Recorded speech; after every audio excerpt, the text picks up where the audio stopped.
This story begins with a divine punishment trial against the twilight of the gods, with a narrator telling that every time humans face danger, they cling to a god, to a Buddha or any other deity.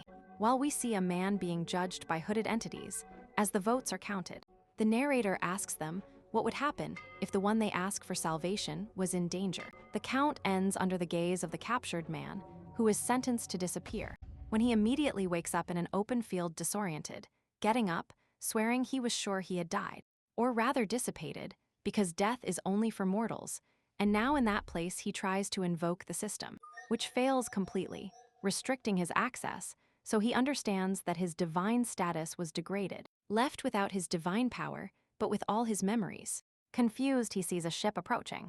On top of it, a long-haired man recognizes him as the Twilight of the Gods, Li Changxian, throwing him a scroll, on which he reads the protagonist's information from his parents to his date of birth, up to his journey to the planet Arcadia in 2027, becoming an abominable god who destroyed many deities until his capture. In trial, the smiling cowboy asks him if it is him. Chang's response is a direct attack, almost reaching his face. He dodges to unsheath his sword and attack him, being stopped by the protagonist with a bare fist, causing a large shockwave. The fight continues. The cowboy with a slash raises an enormous wave to return to his ship. The protagonist follows him walking on the water, ready to attack, until from the sky hundreds of golden cubes descend, forming handcuffs that subdue him. These are made of metal from his divine pressure, leaving him lower level than a mortal, and thus weakened. And finding himself again in chains, he wonders who he is facing. His rival introduces himself as Yule, the best reaper, which is enough for Chang to understand he is in the underworld, right on the river Styx, where Yule explains to him that even being a god, he should not have escaped dissipation, which confuses the protagonist, who does not understand how he got there. The answer is that he was part of the jurisdiction, promising to tell him more as they travel, leaving Chang with no options but to accept. On the trip, the Reaper tells him that Arcadia is very different from his place of origin, Earth, stating that due to jurisdictional issues, all humans live with a written destiny, which can only be fulfilled on that planet. Chang listens to this surprised, since he was a special case, disappearing completely, being chased across all the stars until being found in Arcadia, where he had caused chaos. Therefore, capturing him required them to concede a lot. Chang remembers his past, being a drunken young man walking down the street, when a gigantic dimensional rift opened. And returning to the present, he asks again why they didn't let him dissipate. The answer won't be given by Yule, but by his boss, but to satisfy the protagonist's curiosity. Yule reveals his name, Thanatos, chief of Tartarus and Erebus, the king of the underworld, arriving at stairs in front of a temple, where they disembark the ship seeing a door open before them shining with much light, giving them a tour of hell. Starting with the lowest part, the hell of the burning pit, where charred souls burn, then the ice hell, where they are frozen, and just like other hells full of pain and suffering, Chang notices two enormous creatures, with gold loads asking him what is special about them. Yule explains that those are abominable gods, who in other times were gods of battles, watching as these monsters keep emerging, which are named fallen stars. These were sent by Thanatos, in charge of judging sins and also sealing demons. And spirits, the protagonist, despite being a god, never heard anything about this. Yule understands, because death really doesn't give a good reputation to the gods. And so they reach the last phase, manual labor for minor sins, and at the same time they finally arrive at a door, where Yule asks for authorization to enter. From inside, an imposing voice allows them to pass, overwhelming the protagonist, who confidently believes this will be interesting. Now inside the palace, he looks very seriously at the man seated on the throne, who smilingly has a question for the Twilight of the Gods. If he had lived on Earth, where does he think he would have ended up upon dying? The protagonist dismisses it, until they tell him he would clearly go to hell. Now more interested, he asks why, tracing it back to 2004, June 21st, when as an angry professional gamer, he yelled at his teammates so loudly that it made him cry, which according to Yule, merits at least a 15-day sentence with his tongue ripped out in the hell of the tongue twister. Now, April 9th, 2024, he tells him he ignored the request of a heartbroken friend just to keep playing a video game, meriting punishment in the hell of the Mountain of Knives. The protagonist starting to get nervous, sees how things like stepping on an ant or wetting the sheets and blaming others ends up adding more painful punishments, starting to worry, and he keeps seeing how even things like not having talent for flirting add to his sentence, embarrassing him so much that he has to explode for them to tell him what the point is. With so many laughing, he admits he was just joking, since his life on Earth was truly normal, unlike in Arcadia, where he fought like a beast. Chang then wonders why he was saved. The answer is that Thanatos has a job for him, finding those gods who have broken the oath not to approach humans, sending the protagonist to Earth to protect them. He wonders if this isn't reincarnation, but for the god, it's more like relocation. Using his power, he opens the firmament before his eyes, leaving him nostalgic seeing the same Earth before him.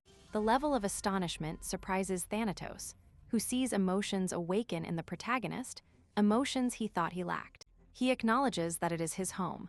With this, the king warns him that the next thing might make him faint, making the protagonist's mind travel at full speed towards Earth, seeing himself, still exhausted, walking drunk with a bottle in his hand through the street. As soon as his mind returns to the protagonist, he asks not to be sent there, but the god has already made up his mind, that being his punishment, to concentrate on the vassals. Chang does not understand why they give him this opportunity. The god replies that he is a suitable hunter, seeing that both Arcadia and others have broken their word, which is the reason why the dungeon rupture occurred that took the protagonist far from there. With this, he understands that the gods of Arcadia want to take Earth. Thanatos sees them approaching slowly, and although he wanted to, he could not intervene due to the oath, since he has no reasons. However, he can involve humans in his plans. Chang understands that he wants him as a house dog, but fears that after helping him, he will still kill him. Thanatos smilingly promises him that he will not be punished, and that once he completes the job, he will give him a new life. This doesn't seem to convince the protagonist, so the god changes his speech, suggesting that he cannot force him to seal the gods, but he can make him a deal that awakens his interest. The reward will be authority, something Chang doubts he can give. The king is sure to do it, convincing the boy and sealing the deal, thus beginning the regression, the gates of rebirth opening, towards which a confident protagonist goes.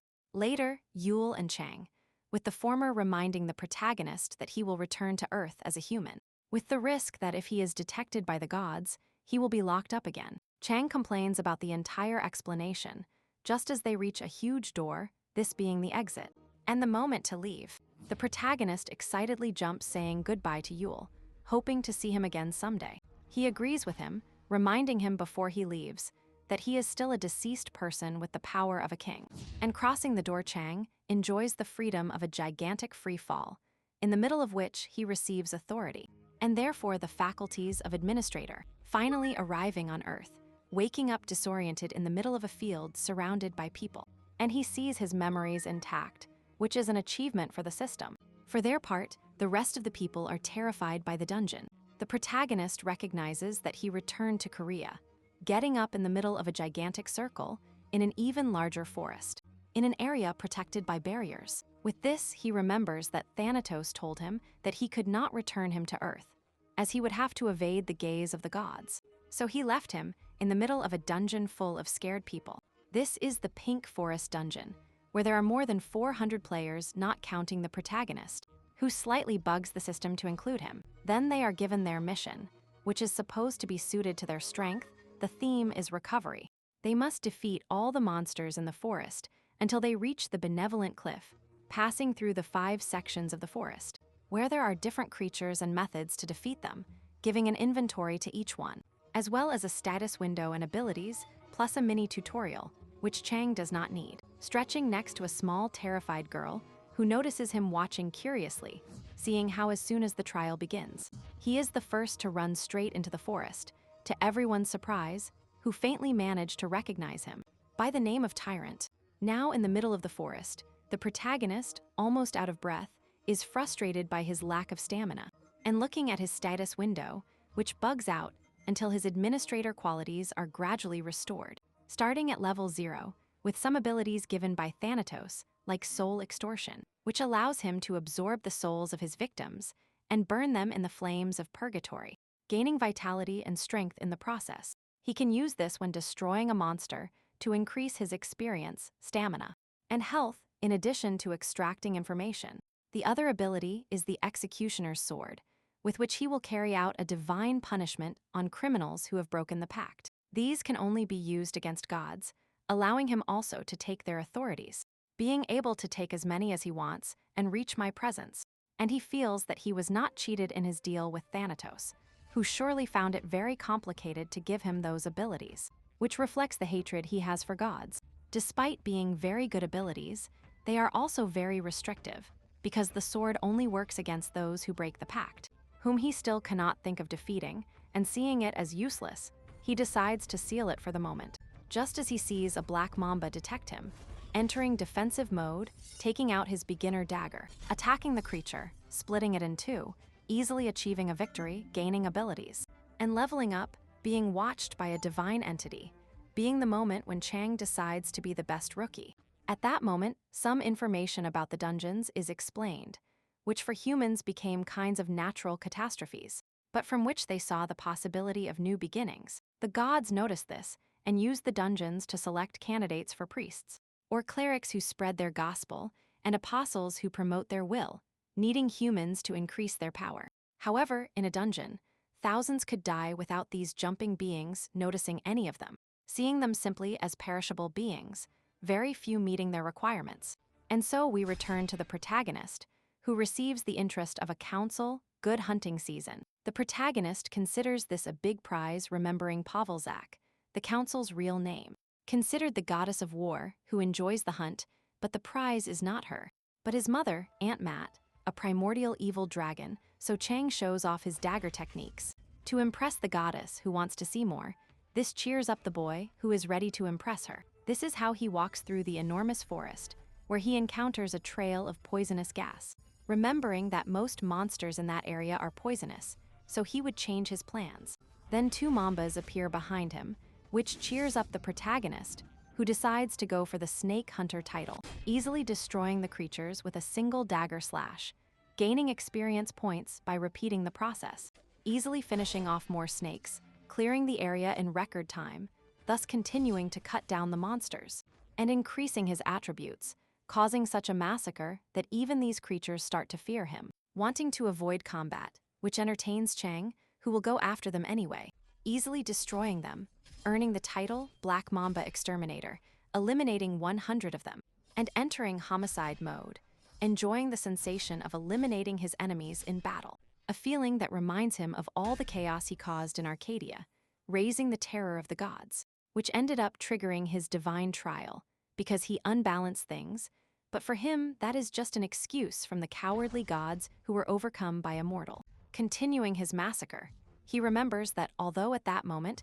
he did not intend to eliminate these beings, now he is determined to do so, and so he runs over the corpses of hundreds of mambas, reaching a power-up in his dagger techniques, surprising the Constellation watching him. The protagonist sees the opportunity to test something, using his soul extortion ability, extracting the souls of his victims, activating the flames of purgatory, concentrating the power in his hand, and recovering energy to then continue his hunt, absorbing souls while destroying more creatures, surprising the Constellation with that strange ability. Chang calmly knows they would never suspect he has the underworld ability, since everyone would assume that technique came in his awakened package.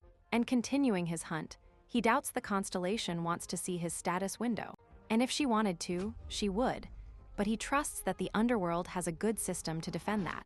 And after a long, exhausting time, he finishes off the last Black Mamba, leveling up and receiving the title of Snake Hunter. The protagonist sees his status window, amazed at growing very fast, acquiring magical abilities that can be useful for his own techniques. And with the Constellation's interest increasing, it is the protagonist who decides to move on to the next part of the mission, the Blood Mambas, and seeing that he can now better tolerate poison, although he knows that for a rookie it is madness to face those monsters, and even worse if it's solo. But Chang is not only looking to impress the gods, but he also wants the Blood Fang, his item with which he can be immune to poison, remembering that it was precisely because of the poison that he was defeated, since he could deal with the numerical disadvantage. But his greatest weakness is being vulnerable to poison, falling under the curse of Gia, so this time he will counteract this. And right at that moment, Sutaga disappears due to excessive wear, left without weapons until a gigantic sword with dragon scale patterns falls from the sky, which the protagonist identifies as a weapon of Tiamat, which was sent by the Constellation as a gift. And a bet, however, if he doesn't win the bet, he will be eliminated, and now confident, despite being able to die, he remembers how the gods and constellations play with humans, this being one of the reasons why he hates them. But he is thankful that everything is different for the better, waving his new sword, remembering that if he manages to get the dragon's head, it will be a great trophy, accepting the bet of the good hunting season, which, according to the system, is amused watching his bravery, giving him his first mission, while the civilians remain in the circle, receiving orders from a subject whom they initially think is just someone trying to get attention, until he introduces himself as a rank C awakened, named Park Hee-sung, who, like a good soldier, takes the baton of leadership, being accepted by everyone who are relieved to have a player like them. However, they remain worried about Chang, who ran into the forest from the beginning, with everything assuming that what he seeks is money. This is heard by a long-haired man, who annoyed reveals to the group that the protagonist doesn't need money, revealing his identity by the nickname Tyrant, who was recognized as a popular professional gamer. According to him, he was raised as a gold cockroach, and now finds the risk he took even more illogical. The long-haired subject clarifies to them that Chang is an alcoholic who surely saw the opportunity to subscribe life to himself, altering everyone. Just then, his friend tells him not to exaggerate the situation. Before continuing, the system notifies them that all black mambas have been eliminated, as well as many other monsters, leaving everyone amazed, and even more so when the system recognizes Chang as the hunter. This makes the long-haired boy very upset.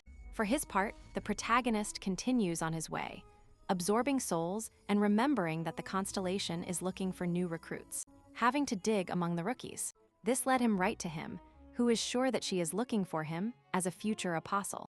Understanding that this sudden interest is because the confrontation between the dragon Tiamat occurred at that time, and the constellation of Taurus, Bel Marduk, the most powerful of the 12 constellations. Chang concludes that if that is what she thinks, he can get much more benefit from that situation. And now he observes his new sword, Evil Dragon's Cunning Tooth, which he sees as useful, despite having all abilities restricted, as they are only alone. However, with this he could have achieved his goal, but it is not enough for him. For this reason, he raises the bet with the Constellation, who listens to him confused seeing Chang's insistence, who promises to finish off the Mambas in only 30 minutes to entertain her even more in exchange for a better reward. The Constellation yields, warning him that if he fails, she will eliminate him with great pain. The protagonist accepts calmly, launching himself at full speed through the forest. He quickly encounters a giant Ganzana, which he easily dodges, jumping over it to tear it to pieces. Then he has to deal with pterodactyls, which he also easily eliminates, showing off his abilities. This makes the rumor of the bet reach the other gods, who begin to follow the game, interested in how the protagonist continues to destroy monsters until he reaches his main enemy, the Blood Mamba, with more interested gods joining the broadcast, making the hunting season claim the protagonist as its own. Meanwhile, Chang hides from the Mamba, gloating about attracting the attention of the gods, and leveling up to 10, ceasing to be a rookie and unlocking class selection, remembering that in the past he started as a speedster. However, now he sees potential in other classes, although he really knows which one he needs for that occasion.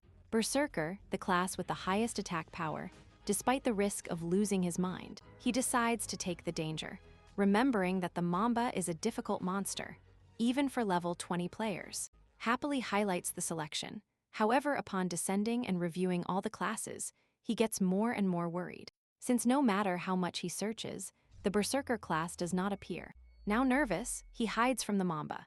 His only plan failed, and now he carries the interest of the gods waiting to see his next move. Chang has few options, specifically only one, the Rune Guardian class. Although he considers drawing a nuisance, it is a class with great destructive power. Selecting it, starting the process, which increases his attributes, in addition to new intelligence statistics, and willpower, as well as the ability to engrave and produce lower-grade runes.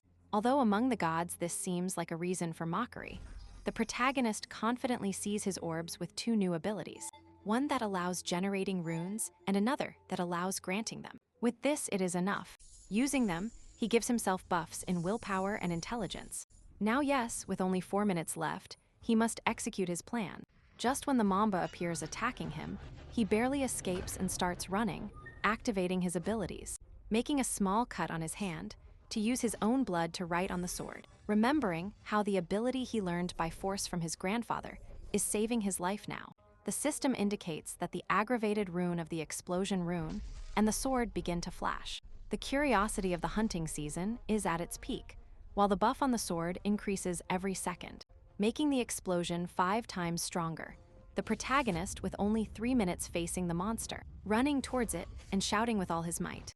In the middle of the great forest, an enormous explosion resounds, astonishing the others in the dungeon, especially the rank C hunter, who hears how that explosion is much stronger than the previous ones. Seeing the large plume of smoke rising from the forest from there, and the system announcing that Chang has started the raid against the final boss, the Blood Mamba, astonishing everyone present. This worries the long-haired subject, who demands that the soldier do something or they will all die.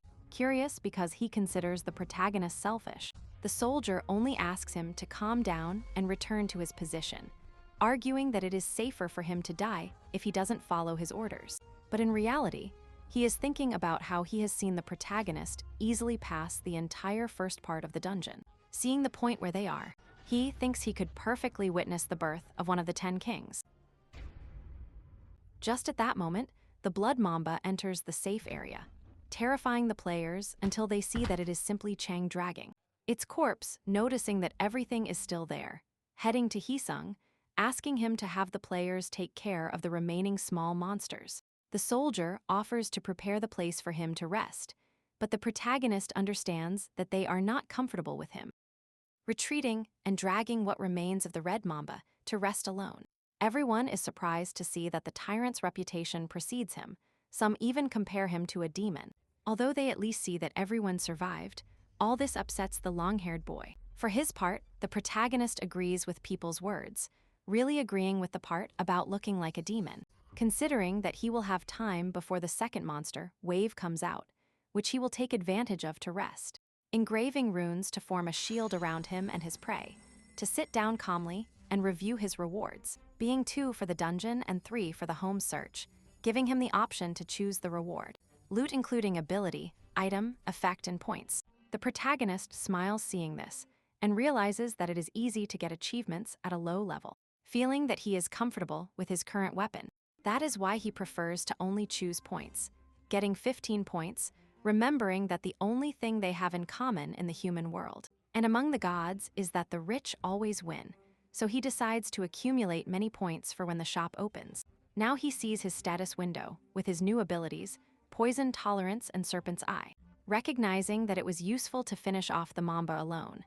At this point, the system notifies him that the evil dragon's tooth will be his first reward, also indicating that many other gods and stars will appear interested in the protagonist, but the house will not let them touch what is theirs. This makes the protagonist feel desired, until he receives his second reward, giving him the choice between a bar of Anatizen gold, Celestite chalice, and Mammonite stone. Amazed to see so many options, it seems that the good hunting season is very interested in having him by its side. However, he knows that he cannot settle for something like that, or he will be looked down upon, so he lets time run out, angering the goddess and also confusing the rest, with the system changing the reward to achievement points, just what the protagonist was looking for, who now asks the goddess to accept the apostle candidacy. Upon being rejected again, that candidacy turns into achievement points, increasing by more than 2 million points, achieving his goal, but now the goddess is furious for being ridiculed, while the rest of the gods remain doubtful about their interest in him. And seeing that the harder he plays hard to get, the more attention he draws, he understands that the goddess doesn't have many other options. So he mocks, seeing that he literally threw a tantrum when rejected, feeling that he finished with that. Moving on to the next part of his plan, starting to extract everything he can from the Mamba, while the gods watch his next move. For his part, in the starting circle, the long-haired boy tells his friend that he wants to be a player. Seeing how an alcoholic succeeded, getting serious, he challenges the messages of the gods to prove his talent. receiving a response from the divine owl god, who pierces the twilight, showing interest in the boy named Hyun Chung-hae, who anxiously looks forward to that opportunity. Meanwhile, very close by, a gigantic yellow flash falls, sending the humans flying. This is an administrator named Gerald from the Korean channel, who is literally an animated bunny. This smilingly makes everyone uncomfortable, so he apologizes for disturbing their rest, understanding that they must be very curious about his appearance, explaining that something uncomfortable has happened in the system. Everyone strangely hears how the bunny tells them that, although he doesn't like to intervene, the excessive increase in viewership for that dungeon has worried the administration. So apologizing maliciously, he decides to increase the difficulty of the game, terrifying everyone, breaking the safety zone, increasing the aggressiveness and also the strength of the monsters.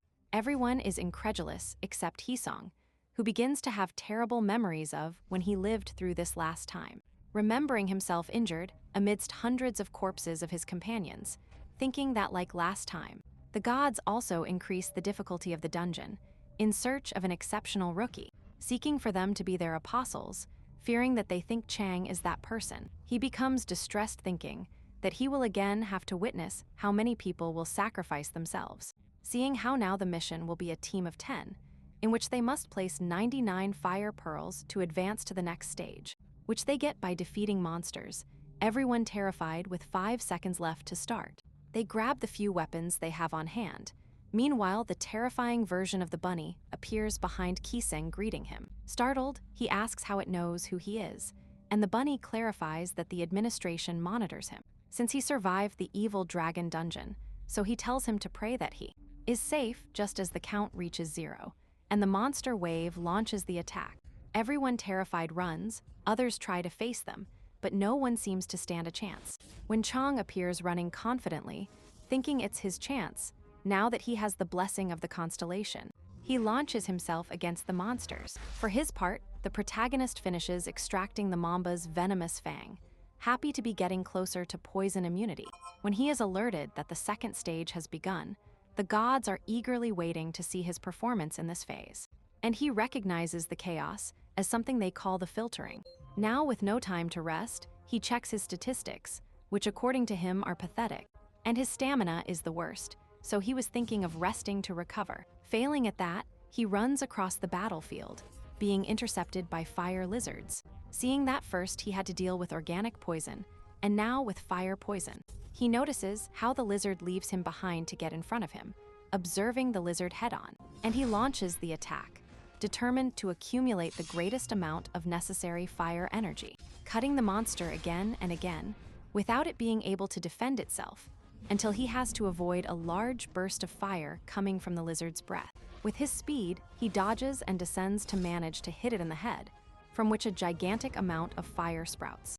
As soon as the lizard falls, Chang is victorious over it, although somewhat tired, moving on to check the monster's head, finding a fire crystal inside, which he swallows without thinking twice, acquiring fire resistance and accumulating fire energy, belching flames, to now decide to begin his search for fire crystals, this being the first step towards immunity. The second is the heat energy from the urn of the 8 trigrams, launching himself at a pack of lizards, noticing that from there, he can obtain the necessary embers. What the protagonist seeks is the invincible ability, a unique technique of Antares, constellation of Scorpio of the 12 of the zodiac, an old enemy of Chang. This ability allows invulnerability to all poisons, as well as the capacity to create poisons from his blood. With it, Antares managed to control the most powerful version of Chang, subjecting him to Gia's curse, and defeating him without imagining that he would end up in the underworld, where the protagonist would ignite part of the secret arts of the fallen stars thanks to Thanatos with the intention of using them against the zodiacs. It is said that the fallen stars were ancient beings who were judged as criminals and sent to the underworld.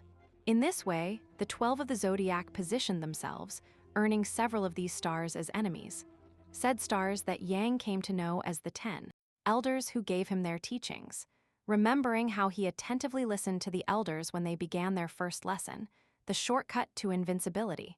This lesson he would receive from a fallen star who held a grudge against Antares for having snatched his daughter. The protagonist nicknamed this man the First Elder. And while in the present, Chang gorges himself on the fire crystals, resting on a lizard, but thinking that power is not enough. So he moves at full speed looking for stronger rivals. For his part, Chang seems to be doing a good job, finishing off monsters, confident in being able to surpass the protagonist. However, upon seeing the dungeon ranking, he discovers that he is completely far behind the protagonist. Frustrated, he thinks that this one used some trick, and with the suggestions of the divine Twilight being. With censored letters, Chang agrees to use tricks and asks for more power. For his part, Heesong, standing next to a group of men, seems to have survived a large wave of monsters. The soldier notices that after 3 days, the men are increasingly tired and envious of his power. Something he understands, since 2 normal subjects became very strong in a short time. Just when Chang returns euphoric, full of adrenaline and blood, affirming that God answered his prayers, giving a method for everyone to become players and be able to survive. Meanwhile, a gigantic fire deer approaches at full speed, straight towards the protagonist, who easily dodges it and finishes it off, to take and devour the crystal. And while he hears a sound turning around, and sees the little girl from before, terrified being attacked by a bear, which ends up being destroyed by a blow from the protagonist. The girl, however, cries even more upon seeing the protagonist, thinking he is a monster. This affects her emotionally a bit, until he manages to calm her down to ask about the others. The girl affirms that everyone, even her friends, are already dead, abandoned by Chang under the protagonist's serious gaze, who watches as the girl shows him a seal on her arm, which according to Chang, was capable of sharing the power of the Twilight Owl. But Chang immediately notices that it is only a demon seal, which absorbs the soul vitality of the person who carries it when they die, and giving it to the demon's host. Precisely, that host is now the demon Chang, whom the protagonist believes has become very strong. However, his biggest concern is that the mark has too much quality, believing it comes from a demon that surpasses even the Demon King. With this information, the protagonist leaves thinking it will be a problem, leaving the girl alone. She quickly screams and runs at full speed after him. Chang, clearly not good with children, pushes her away with some disgust, telling her he already did enough by saving her. But she has no intention of letting him go, promising to be his assistant in exchange for him helping her become stronger. The girl's determined look draws the protagonist's attention, who thinks that perhaps her desire for revenge is what motivates her. The girl, not seeing a response, tearfully offers him her last candy to convince him. Uncomfortable, he doesn't want the candy, but upon seeing her insistence, he ends up agreeing to help her, making the little one happy. But first, he must avoid that demonic mark, while Chang continues to receive the vitality of those who die with the mark, becoming stronger and crazier every time, pleasing the nameless hours of cancellation, until his friend tries to talk to him, receiving a terrifying look that makes him step back, keeping to himself the feeling of restriction that the mark is causing him. Meanwhile, Chang continues acting crazy, scolding a subject whom he apparently sent to look for something, that this time he did find. His friend feels like a slave, cursing Chang, who forcibly makes him advance to carry out a boss raid, planning to humiliate the protagonist, just as he felt humiliated. For his part, the little girl runs at full speed through the whirlwinds, watching the system messages, which indicate that many gods are watching the event. Meanwhile, she escapes from zombies, who become captivated by a rune she carries, leaving Chang easy kills, doing the same with the souls, remembering how as part of the deal with the protagonist, it was that he would engrave the rune of captivation on her, so that she would distract the creatures, suggesting that she only run among them without looking back. Returning to the present, the protagonist sweats a little after having eliminated so many zombies, when the little one, very excited, reports that she finished her errand with a bright look. He asks her if she needs anything else, and the answer is to get out of there at full speed, or you will be in danger. And already with her bright eyes, she agrees and runs at full speed, leaving the protagonist alone, who feels overwhelmed by the little girl, but moves on to the next part of the plan, feeling the final boss's poison approaching. The decomposed plague spider. It attacks the protagonist violently, who barely dodges, seeing how a large part of the terrain is destroyed, making the little one look back, finding the enormous spider, which Chang is about to engage. Activating his reptile eye, hundreds of decomposed and bloody zombies make up the spider's body, which roars, surprising Chang, who withstands the wind blast, while another constellation seems to take interest in him, the serpent that wraps the world, which ends up granting him a benefit, temporarily changing his serpent eyes to viper eyes. This improves his observation and intuition skills, and upon receiving no conditions, he sees it as a challenge he is willing to accept, using it to detect a weak point of the spider, activating his poison resistance, and beginning to charge his fire breath, which he ingests to purge the poison in his body. Thus smiling and engulfed in flames, he sees the result of consuming so many orbs, improving his fire resistance, and his strength, thus beginning his attack, slicing off one of the monster's legs, which screams in pain. The protagonist does not plan to stop, thinking about finding something fiery for his plan, passing through the monstrous legs full of monster corpses, which he continues to slice, while looking for the creature's most powerful poison, which is in the spider's glands, jumping so that from the air, he detects the glands near the heart and heads straight for them, only to bounce back comically, seeing that he cannot penetrate the skin, from which several zombie heads that spit acid emerge, making him retreat, very tenacious and determined, knowing that the level he achieved so far is insufficient. He decides to use his best strategy, running away. For his part, Chang and the group pass through a pile of raised zombies, confusing their Cretan leader, who checks the ranking only to see that he is not just a little below the protagonist, but that he is being crushed.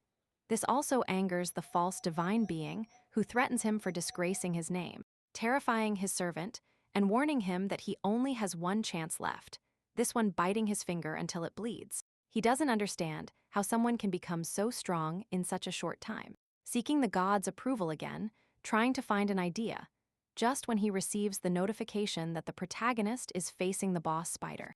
With this, he decides to go after him. Returning to Chang, he continues escaping, with an angry spider. Seeing this, he remembers his little girl and cheerful helper when she told him she finished and tested all the preparations he ordered her to do. Returning to the present, the protagonist stops, waiting for the spider, which, taking one last false step, ends up falling into a trap, according to the boy's plan, and now he is smiling watching it fall directly into a large hole full of explosive runes that begin to glow, causing an enormous explosion, burning the spider, which increases the serpent divine being's amusement. But the battle is not over yet. The protagonist uses the penetration rune to pierce the spider. Determined, he jumps into the hole to go after it, confident that this is only the beginning of his traps. The spider roars in pain, barely holding on to avoid falling further, and the protagonist arrives smiling. Seeing the excess blood, he feels certain he is facing the final boss, dropping more spikes on it. The injured beast launches itself as far away as it can to escape. Shang will not allow this, jumping towards it to drop more spikes on it, which impacts strongly. This is seen through the cannon by Chang's group, leading them into battle, only to be amazed by the fight between Chang and the spider, with which he understands that he can do nothing, even if they attack all together, so he hopes both are more worn out. But the protagonist doesn't seem tired at all, which worries Chang, who nervously continues biting his finger, planning to throw some people to weaken it, and his plan improves, in his opinion, upon seeing that the protagonist would not harm normal people, seeing the large number he has on hand, who do not know the fate he plans, and he thinks it will improve even more if he had a hostage. Luckily, he finds exactly what he needs when he sees the little girl running through whirlwinds. Carelessly, she stops to watch the protagonist's fight, amazed. This surprised protagonist thought the little girl was already dead, unless the protagonist saved him, which means he now has another move. For his part, the protagonist is focused on attacking the monster, reaching its head, where with a single movement he sinks his sword, causing a critical hit. And with one more move, he shatters the spider, defeating it and claiming his prize, the venomous glands, which he finishes devouring in one bite, with excessive enthusiasm. And now he feels the effects inside him, leveling up and falling to his knees while expelling a large excessive amount of poisonous smoke. Standing before the spider's corpse, finally completing the mission, clearly finishing in first place in the dungeon, receiving good rewards from the administration office and the interest of many gods. Among them, the serpent constellation, which mocks the others, reminding them that he was the first to help him. All this happens while he is still on his knees, with Chang and his slaves lying in wait, waiting for the moment to attack. Seeing that the protagonist is too tired, Chang takes advantage and sends his minions to attack, while he hides among them. However, they stop dead when they see a gigantic smile on Chang's face, with the system indicating that Chang's large group fell into a trap. Chang, not understanding what it means, watches as the false divine being laughs at this, and the protagonist clarifies to them that now they are screwed. The protagonist awaits the ambush calmly, and without effort ends up wounding everyone. His new mission, escaping the ambush, with everyone terrified and the false divine being very interested, the protagonist eliminates all those surrounding Chang, leaving only him against him. He tries to clash, but ends up with his arm injured and a wound on his shoulder. Luckily, Chang barely manages to escape, sending more servants against him, who end up easily eliminated. Terrified upon seeing that he cannot fight the protagonist, he needs more power. Meanwhile, up high, Heeseng observes the massacre, understanding that Chang was just an exclusive toy to use against Chang. And now, desperate, Chang eliminates his own slaves who scream in pain when betrayed. The soldier concludes that Chang is merely an ornament for the protagonist's tutorial, seeing that it was the same as what he experienced. But Chang still trusts in the power of the fallen that reaches his body, which works. But he is surprised by the protagonist, who launches himself against him at full speed, unable to block. He ends up receiving a large slash on the shoulder. And with one more move, the protagonist rips off his arm, and everyone watches as the essences begin to disperse from the arm and head towards the protagonist. The possessed boy confusedly watches the imposing Chang, who seems to be trying to recall where he knows him from, until he seems to remember. But no, this further alters the possessed one, who reminds him that because of the protagonist, they kicked him out of the team. Chang now seems to remember something, like a whining and complaining boy for not being listened to, with an attitude so unaesthetic that it ended up annoying him. This infuriates him, affirming that now he is different since he has his own god on his side, even though this one mocks him to his face, seeing him as a valueless being. The imposing protagonist faces the humiliated Chang, who cries upon seeing himself again as a secondary character, while the protagonist prepares his sword. Chang remembers how in the past, seeing him as champion, he should not have envied him or followed him to attack him, reflecting that this was the reason he arrived at that door. Blaming the protagonist, however, he liquidates him with a single move, with the announcement that the cursed player has fallen, and Chang simply moves on. Already on the ground, Chang begins to expel all the absorbed power from his body, which according to the stigma contract, must return to the host. However, to everyone's surprise, it goes directly to the protagonist, who begins to concentrate all the energy into an orb, seeing that it is so much that it will take him some time. And he remembers again when he was with the little girl, editing the curse seal with a monster knife, and letting her know that he left it balanced so she could be a host, like Chan. However, all the power she receives could eliminate her, so he created a different rune so that the energy would go directly to him. The serpent that wraps the world suggests that he take his time absorbing that power, and congratulates him on his idea. Meanwhile, the protagonist painfully absorbs all the energy, accepting that it is much more than he expected, although of very low quality. Meanwhile, the nameless divine being confirms what the protagonist already knew, that Chang was a simple test for him. However, Chang doubts who this hidden god is, who now seems to want to give him a reward. He manifests at that moment, with all the survivors being impaled by the marks on his hand, presenting Chang with the vital energy of all of them as a gift. For his part, a hidden Heesong remembers that he also lived something similar, but upon seeing that the protagonist seems to have no emotions, he understands that he will accept the god's prize without thinking. However, to his surprise, he ends up rejecting it. The nameless divine being tries to convince him to change his mind, but the protagonist makes it clear that he will not trust someone who hides his name, receiving Heesong's approval, who remains hidden. However, the nameless divine being seems confused, assuring that he did not know his name was still hidden. Finally, he reveals himself as the great demon who haunts the abyss, immediately recognized by Chang as Mephistopheles. Chang's evident expression now makes the demon doubt, who asks him if he knows who he is. The protagonist pretends he doesn't, but recognizes that he is one of the great demons, so powerful that he would even give the dragon Tiamat trouble. This one is a solitary being and an expert at hiding in plain sight, although Chang tries to play it down. His expression still betrays that he knows more than he says, causing the demon to doubt him. In the end, Mephistopheles doesn't care and allows him to ask for a reward. However, his gaze shifts from surprise to disbelief upon seeing how the good season home constellation returned altered to claim him. Chang is only amused to see the warriors return, while the dungeon begins to close, with the countdown activated. For her part, the girl with the captivating rune arrives being chased by captive men, running at full speed, asking for the protagonist's contact, which he does not plan to give her.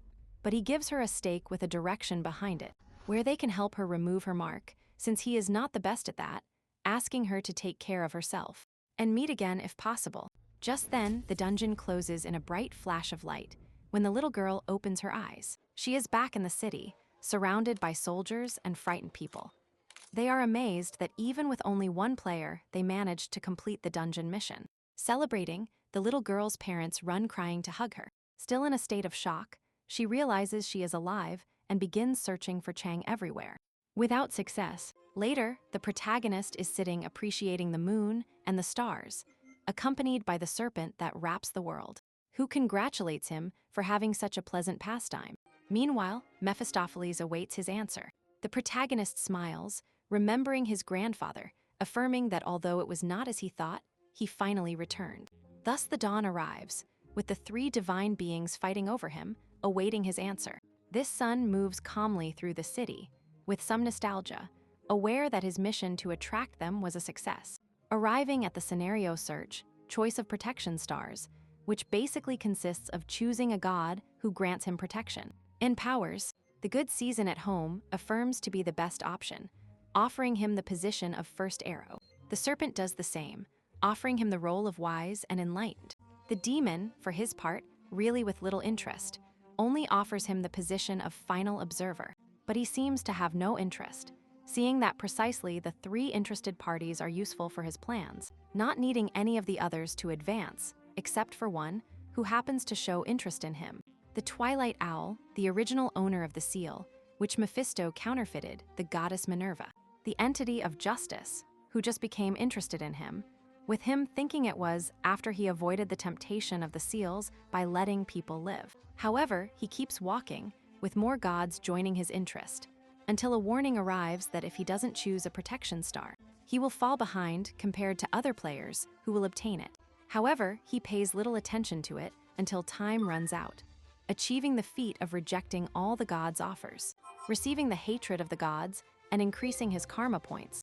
This clearly does not worry him, being truly happy that everything is easier than the dungeon. Meanwhile, in the World Council of Players for Freedom, known as the Association, an organization dependent on the one created to manage the dungeons throughout the world, with international powers as investigators with a special predilection for the high ranks of the organization.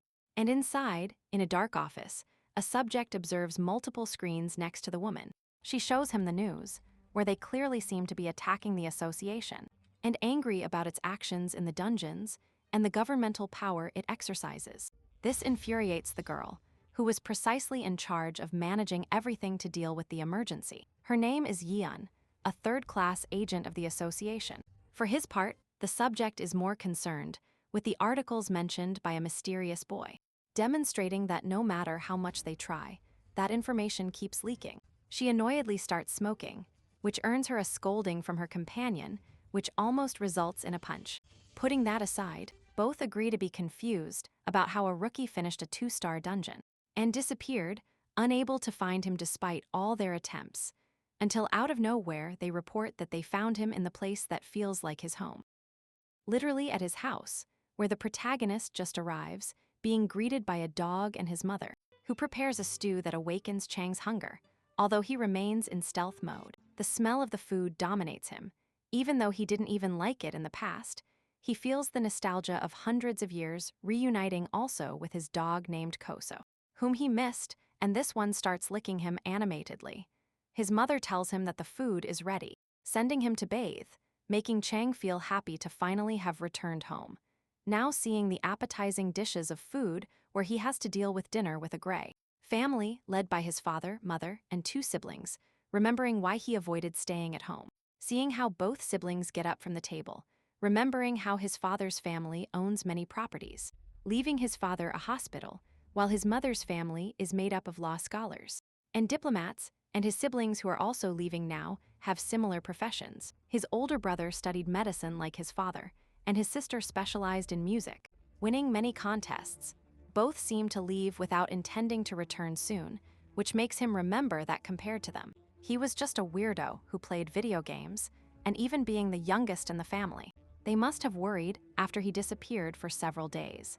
He supposes that's why they try to give such a familiar image, like when they were closer, which he really isn't interested in, being more focused on how delicious the food is. Everything remains silent until his father interrupts him with a loud bang on the table. His mother tries to calm him down, but he is not happy at all, annoyed that his son says nothing. He scolds him that, when the door opened, his mother fainted, as soon as some claimed he might have been dragged inside. His brother looked for him in all the hospitals in Seoul, and his sister, along with his mother, looked for him everywhere, preventing him from traveling abroad.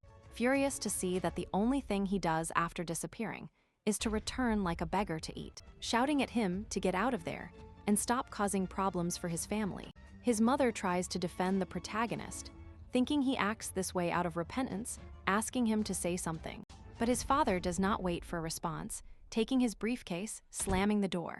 His mother asks Chang not to take anything personally, while her face shows clear sadness. Chang notices it immediately, as well as his mother's noticeable wrinkles, and seeing how quickly time passed. He feels neglectful, remembering that he always pulled away, hoping that his family would worry about him, without him doing anything to get closer to them.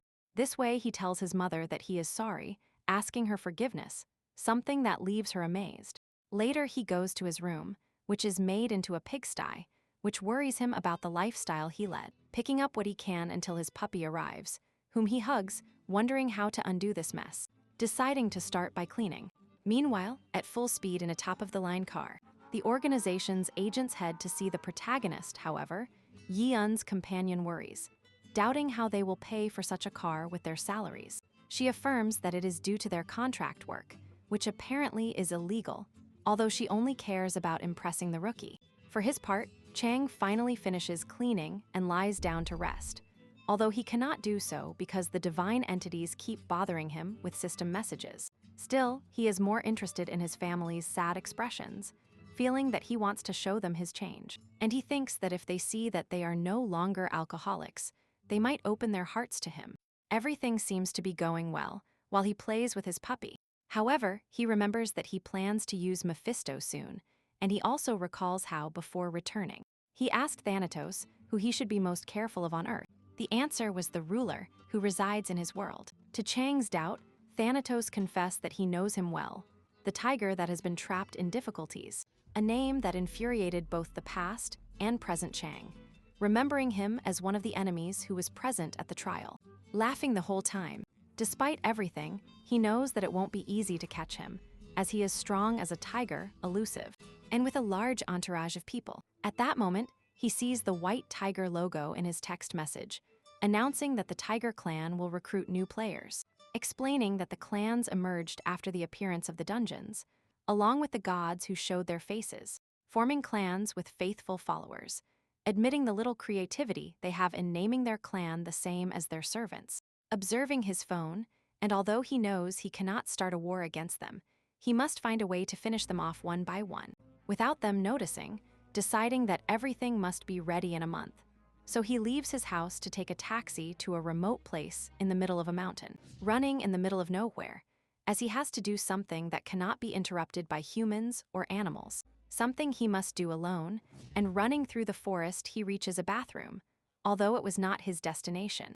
But luckily he found it, since he ate too much, and so he plans to heal with magic.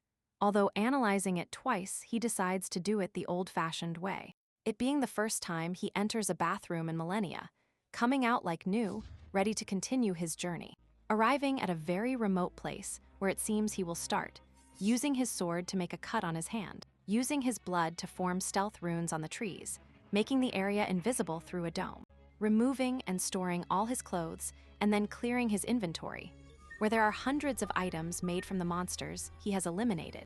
Among them are the Mamba Fang, the burnt tiger claws, and the poisonous peak of the kite, along with other objects, including the spider gland, which he takes out of his mouth. With everything ready, he remembers the first elder, who showed him that the best way to make the poison retreat is by using the fire energy that accumulates in his body. With this energy, he can destroy the poison and evil, acting as purifying fire that will activate as soon as it detects foreign substances in the body. The elder focused on his fire, affirming that the stronger the substance, the greater the potential of the fire.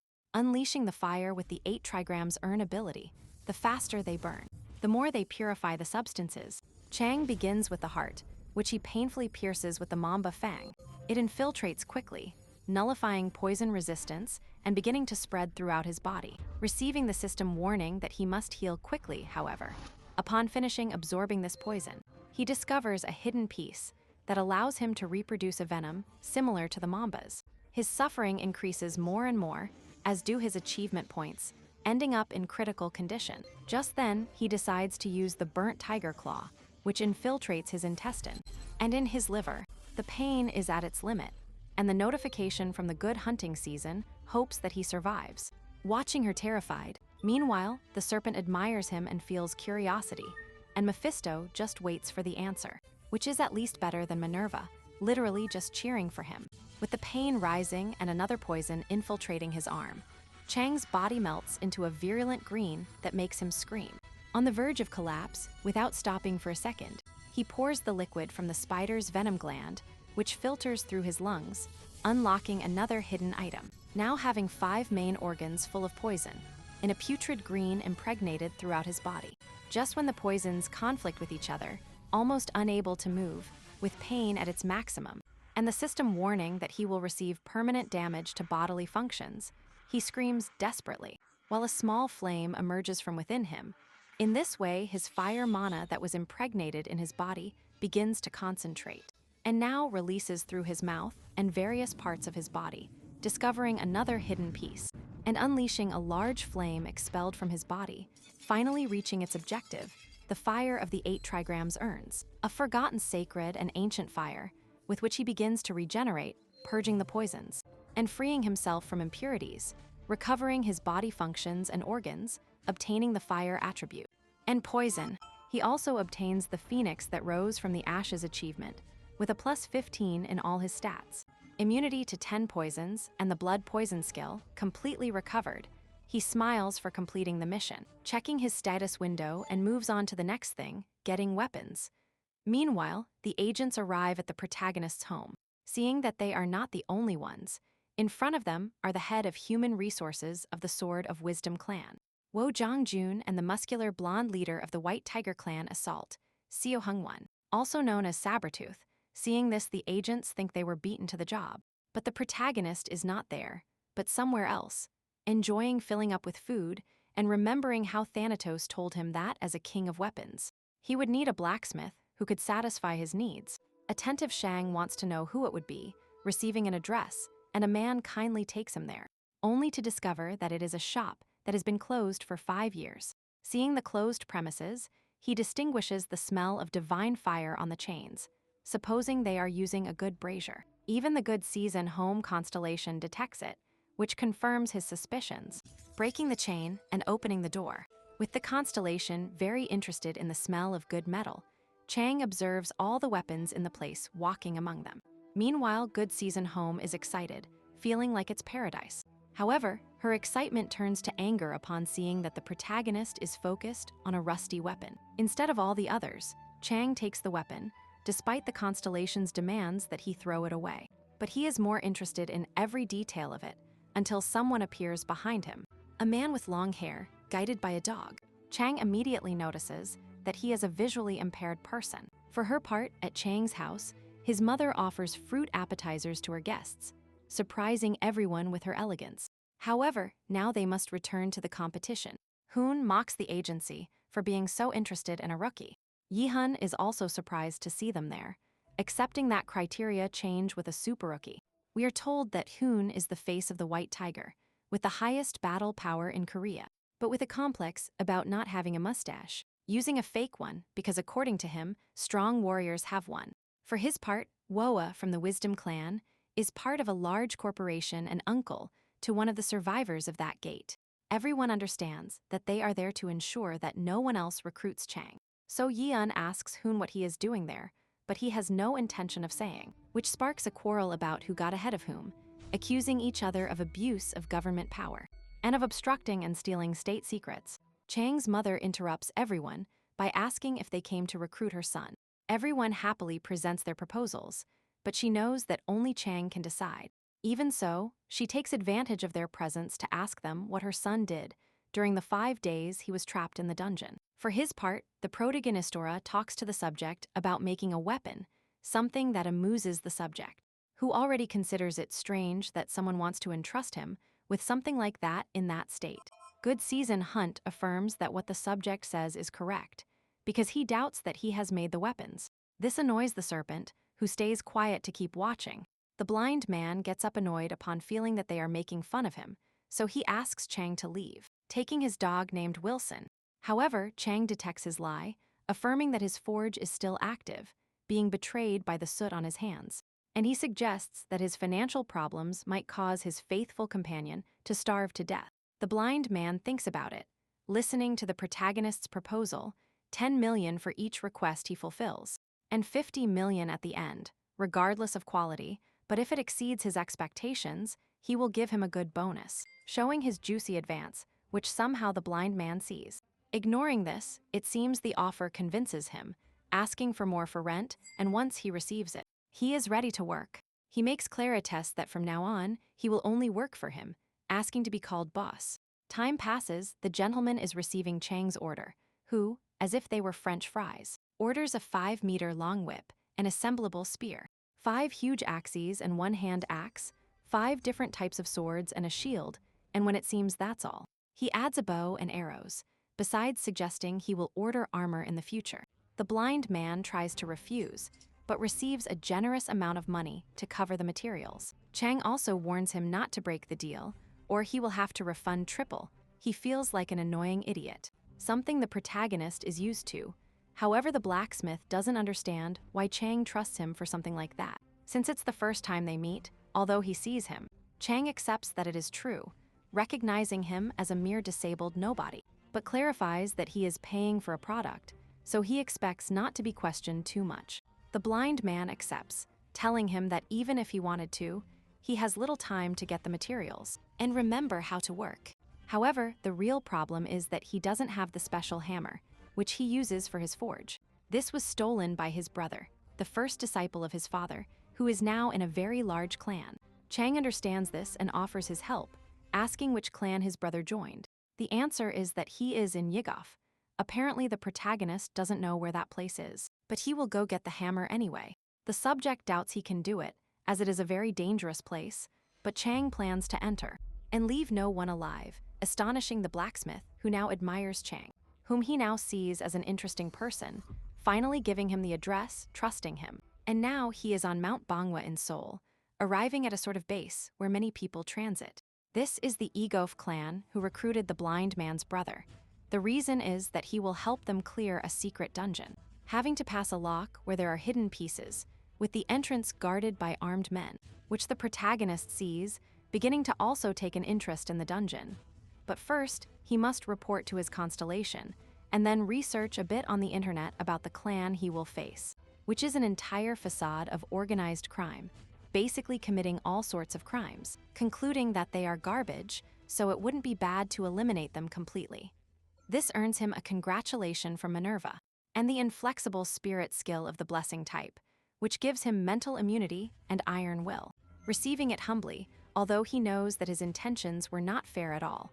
On the other hand, Good Season Home and the serpent that wraps the world are also happy about the battle that is approaching, starting by hiding his identity using the Bajujuja's look, which improves his camouflage. It's not the Lojin Hojamask skill, which improves his camouflage and visibility, besides looking very good on him, with the huge sadistic smile that matches his intentions, preparing his vague shots made of ice comet feathers, which he develops by connecting directly into the head of one. This causes a slow freezing that ends up trapping everyone in blocks of ice, passing through these only for him to shatter them with a slight movement of his sword, exploding them. However, it doesn't seem cruel enough for the garbage he deals with, seeking to make him suffer more, using his blood to touch one of the frozen criminals, impregnating his blood poison into the ice, which infiltrates it to affect the criminal, further boosting the pain of the freezing. Walking smilingly, he leaves them behind, while the ice melts, being contaminated by corrosion. Hearing the screams of pain caused by the blood poison, the protagonist gloatingly ascends the stairs, suggesting to the scum not to try to heal, and to just go to the other world with great pain, which they are clearly feeling, astonishing the Constellations, and thus he opens the door to officially enter the dungeon. The beast's tomb, which is in complete darkness, but the laughing hero mask activates its visibility effect, allowing him to see the darkness.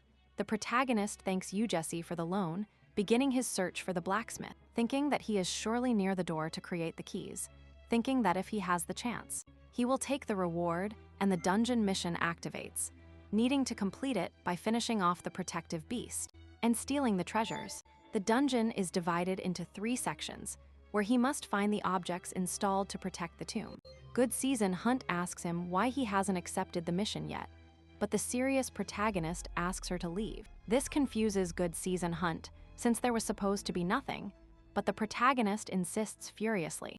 And from the corner appears the face of the sadistic bunny, asking him to take things calmly. He introduces himself as Harold, an admin who makes Good Season home uncomfortable, as she hadn't noticed his presence. The rabbit increases her humiliation, affirming that everyone else had already noticed him, leaving the divine being incredulous, turning to look at her companions with jealousy, who look at her with pity, sorrow, or trying to comfort her, ending up looking like a foolish goddess.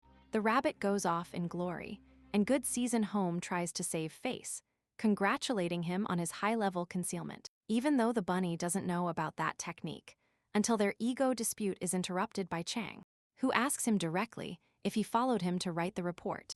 Confused, he freezes upon seeing that a rookie knows about the report, about the god's interest in him, informing that he must add that to the report, taking out a laptop from nowhere, trying to play it cool. He looks suspiciously at Chang, remembering that he is the current star rookie, that the gods await the administration's report. And since he has been discovered, and his report is halfway done, he thinks he must pass it on to another admin, crying because he will surely be scolded for being discovered. Luckily, the protagonist offers him what he seeks, the right to a skill, exciting him. However, this is clearly in exchange for something. He accepts on the condition that it's not too much, but Chang seems to save the favor for later, worrying the bunny a little. However, for the protagonist, his request will be easy, and upon hearing that he can only fulfill things within his jurisdiction, he smiles, accepting this and closing the contract, which is legally accepted as a mana promise, with the condition that if it is broken, they will lose their magical abilities. The bunny is nervous, sweating upon seeing that he knows the mana promise. Seeing him as a veteran player, he runs after him, while Chang advances confidently, receiving congratulations for his astuteness. Meanwhile, at the forge it seems there was another failed key, which infuriates the High Conquest chief of the Yiguf clan. Heeseung, aware that if they continue to fail, he will be punished, making his lackeys bring someone else who clearly does not want to be there. Screaming for help, he is presented before the boss, who scolds him for his new failure, Jin Diwon, Gu Yaha's disciple, who just stole Oyezi's hammer and now begs for another chance, asking for more blood to complement his forge, receiving a brutal kick in response, along with the boss's complaint, since he provided him with personnel, sacrifice, and a flame, and yet he keeps failing, demanding a good reason not to eliminate him. Instead of giving one, D complains that the flame was low quality before apologizing again, begging for one last chance, asking for more blood to complete the key, affirming that he almost reached the 3rd layer of the mechanism, managing to convince his boss again, who gives him the last chance, affirming that if he fails, he will destroy him. However, his attention turns to the system, which indicates that the dungeon has a new classification, the protagonist appearing as the new player. For his part, Bunny excitedly writes the report about the protagonist, highlighting the god's quick interest and his great combat skills, watching how he advances at full speed, clearing 2 areas in a matter of seconds, cutting a gigantic steel ball in one go, and effortlessly dodging traps, which he seems to have memorized, being astonished by his skills, but investigating too closely ends up being crushed by the debris, and thus ending his report injured, seeing that the gods' competition to have Chang as their apostle will be fierce, with the 12 constellations and the 28 mansions that will surely show interest in him, reminding him of someone from the past, precisely to the protagonist in another time, something that alters the gods. That someone was the twilight of the gods, a being that mocked gods and stars, and shone brightly and then faded, and we see a memory of that time, where the twilight stared piercingly at the monarch of the void with a big smile of satisfaction, causing the completely furious protagonist to feel that he was mocking him, returning. To the present, the protagonist easily dodges a saw to keep advancing, as both Good Season Hunt and the Twilight Owl warn him about a strange smell that seems to be a bad omen, feeling how the essence of blood is perceived from every corner, walking through a horrible scene of death that enrages the Twilight Owl, who orders justice to be done. The protagonist reaches the end of a hallway and sees that many sacrifices were made to make the keys. Just then, a couple of minions arrive to escort a group of tied-up people, sobbing and begging to be freed, while the criminals hurry them to avoid being the ones whose heads are cut off. But a frost of ice sweeps them away, and the others suffer the same fate, while the protagonist enjoys the massacre. One tries to attack him, but only ends up being hit and pierced by Chang's sword, who only wounds him in the shoulder. This is enough for the criminal to feel intense fear at the protagonist's gaze, recognizing him as something non-human and starting to beg for forgiveness. With this, Chang offers him a deal: all the information in exchange for his life. The subject accepts, affirming that there are 30 men preparing a ritual, and that he should only watch out for his boss, Hae Seung. The criminal asks him not to betray him, or he will be punished. Chang reminds him that he never promised to forgive him, tearing him apart with his dagger. Then what remains of the criminal is subjected to soul extortion, which amazes the prisoners, who see the protagonist pass by them with a demonic aura, believing they are facing a spectral apparition. And speaking of specters, another lackey walks by, mocking having to look for a famous gamer who he thought was already dead. But just as they mention him, like an apparition, he passes quickly behind them, terrifying them without being able to react. They are eliminated by a large explosion that the boss hears. He is annoyed because his men still haven't returned. He fills with nervousness, seeing how Chang slowly begins to rise in the dungeon rankings. Again and again, finally terrified, he sees Chang reach number 2 and assumes that all his helpers were eliminated. Just then, one of them arrives asking for help, walking like a zombie in delirium. The boss recognizes him as the deputy director's son and demands that he control himself. But it is too late for the boy. He claims to have seen a ghost. He arrives agonizing, full of pain and runes that burst in a gigantic flash of light that blows the boss away, leaving him with a severe burn and poisoned. This causes his resistance to drop rapidly, bringing him close to a painful end. Barely surviving, he takes a flask and tries to drink it. However, with his almost putrefied body, he sees a second explosion marking the protagonist's entry, who decisively empties it on him, being blocked by Hee-sung, who is still able to swing his sword, screaming in pain, but with no intention of giving up, to the surprise of the protagonist, who knows that because of the poison he shouldn't be able to see, reacting only by instinct, and managing to predict his movements. However, the poison continues to take effect, making him fall to his knees. Chang recognizes him as someone very strong for his level, but does not overlook the fact that in such a safe country, horrible things like human sacrifices still happen. Hee-seung continues looking for a cure. The protagonist thinks his strength is due to a booster, or that something else is happening there, admitting that he was only after Oh Yesi's hammer, although now he is more interested in the secrets of the place. Remembering that reinforcements will surely arrive soon, he hopes that by then the sacrifices will have escaped, who arrive exactly in the room where they are hiding. This turns out to be the room that the protagonist suggested looking for, with Chang thinking they will be safe, beginning his plan by distributing his skill points. Meanwhile, HSU continues searching for the antidote, which he finally finds, only to realize it is empty. The protagonist warns him about this, returning to the attack, ready to eliminate him, but his rival survives. Again and again, in a fierce battle that excites even the constellations, the clash of swords continues. The protagonist's dagger skill also levels up, and he announces that he is ready to finish everything. launching a strong attack that shatters the boss's sword. The nearly dead man cannot believe it. Unable to defend himself, he falls victim to the protagonist's incredible attack, which in a matter of seconds tears him to pieces. And so agonizingly, he wonders why it ended this way. Chang is surprised that someone capable of killing innocents is surprised to end up the same way. Not satisfied with that punishment, he uses soul extortion, finishing what little life he had left, and his soul sending him to the flames of purgatory, keeping his energy. The Twilight Owl is impressed by the righteousness, or rather the false righteousness of the protagonist, who receives a new blessing, called inner peace, which allows him to maintain composure in chaotic situations. This makes him nervous, because such blessings seem to present him as some kind of apostle, remembering his past as a ruthless and cruel being, whom they called an evil god. Meanwhile, Good Season Home looks for something to give the protagonist as a gift, so as not to fall behind Minerva. For his part, the protagonist reaches the final boss room, which is well sealed, needing to search for the key just as he equips his fire goat bone, and throws it directly at the blacksmith, who screams in pain before falling lifelessly next to the hammer. And the hammer that Chang picks up turns out to be a mountain goat hammer, which seems to have formed in a meteor. This surprises him, but currently he doesn't pay much attention to it, so he decides to enter the door, thinking that the blind man surely will be able to make a key easily, and considering that using that plan is too much work. He moves to the next, calling the bunny, who surprisingly doesn't understand what he wants, until with a terrifying look, he indicates that according to their deal, he must fulfill his request.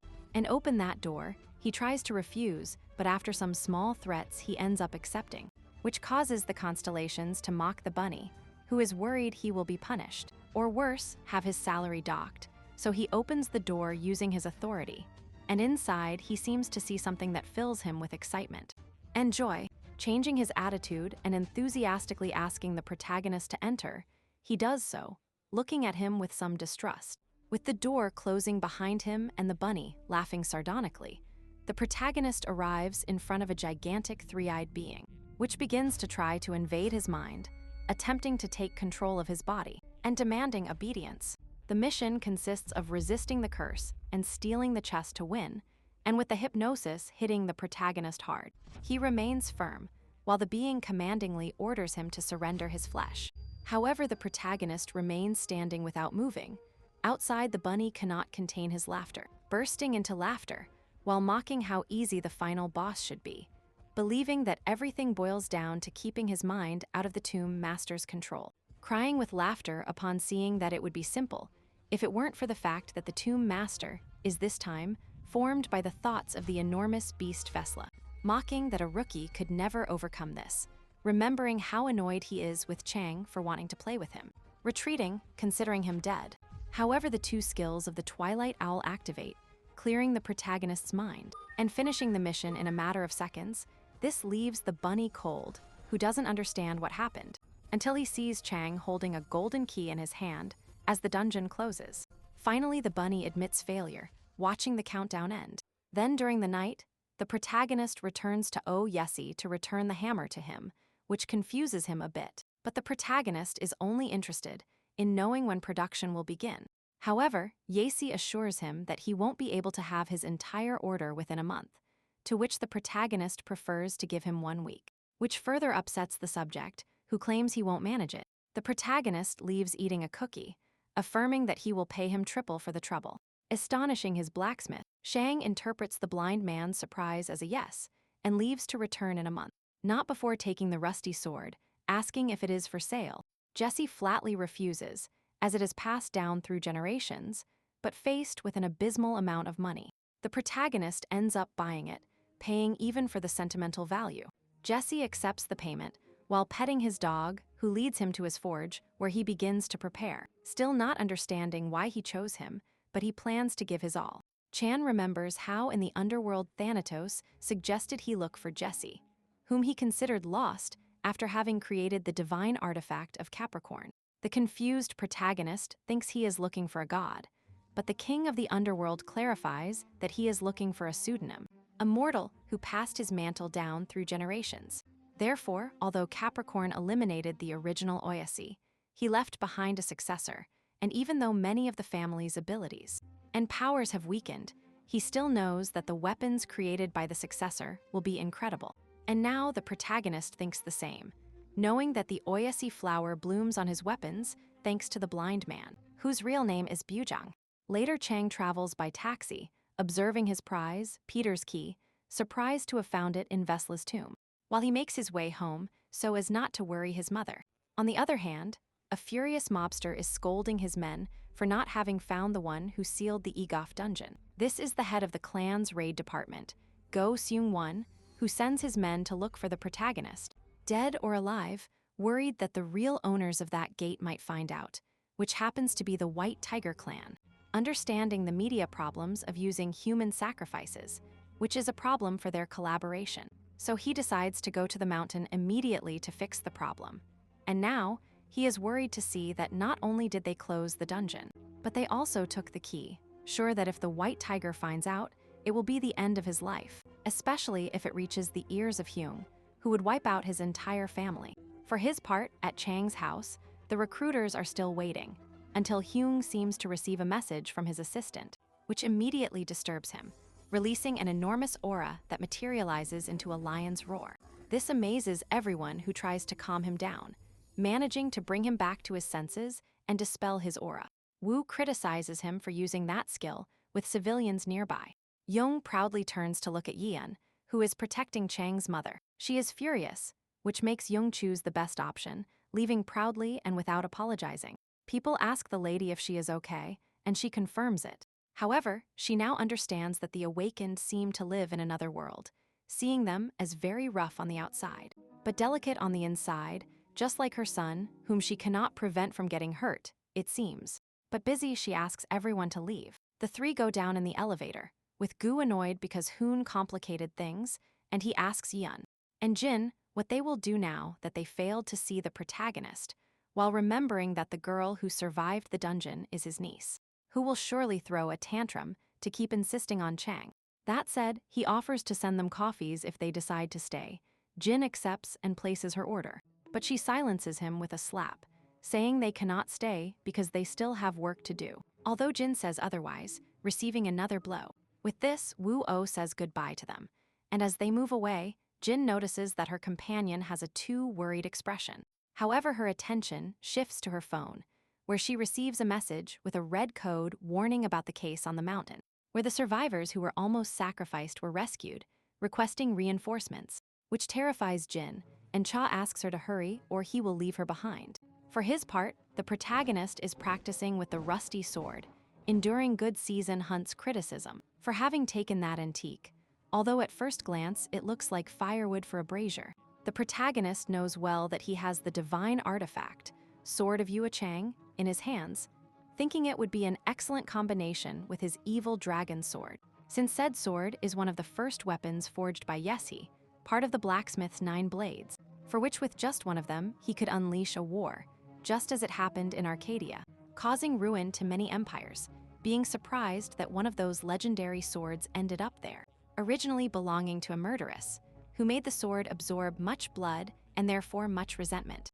And pain, considered a cursed sword, this made it difficult for many to know its appearance. And since the original Uyesi is considered a divine artisan who hated blood, they suppose that because of its appearance it is so neglected, and almost all symbols erased. And annoyed by Good Season Hunt's insistence, he decides to move on to the next thing, thinking that if he could gather all the swords it would be great. But now, with the bone spear, he decides to attack the apparent nothingness, but crashes into a tree, causing a large energy flash that exposes a hidden subject. This turns out to be Woo, who claimed he was just practicing some stealth, although he calls his attack somewhat barbaric. Chang, however, continues to stare at him, ending up scaring him, and he tries to block a strong blow with his grim sword. Despite being confident, Woo is surprised by the rookie's physical strength. Chang, for his part, determinedly keeps advancing and attacking, being classified by his rival as a clumsy swordsman without patterns.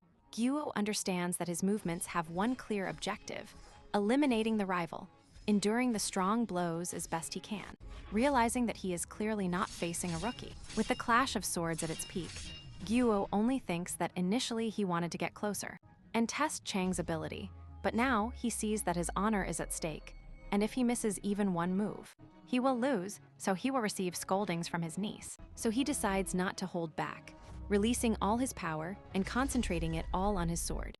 Both prepare their thrust, but just then a sword sticks into the ground, Woe surrendering.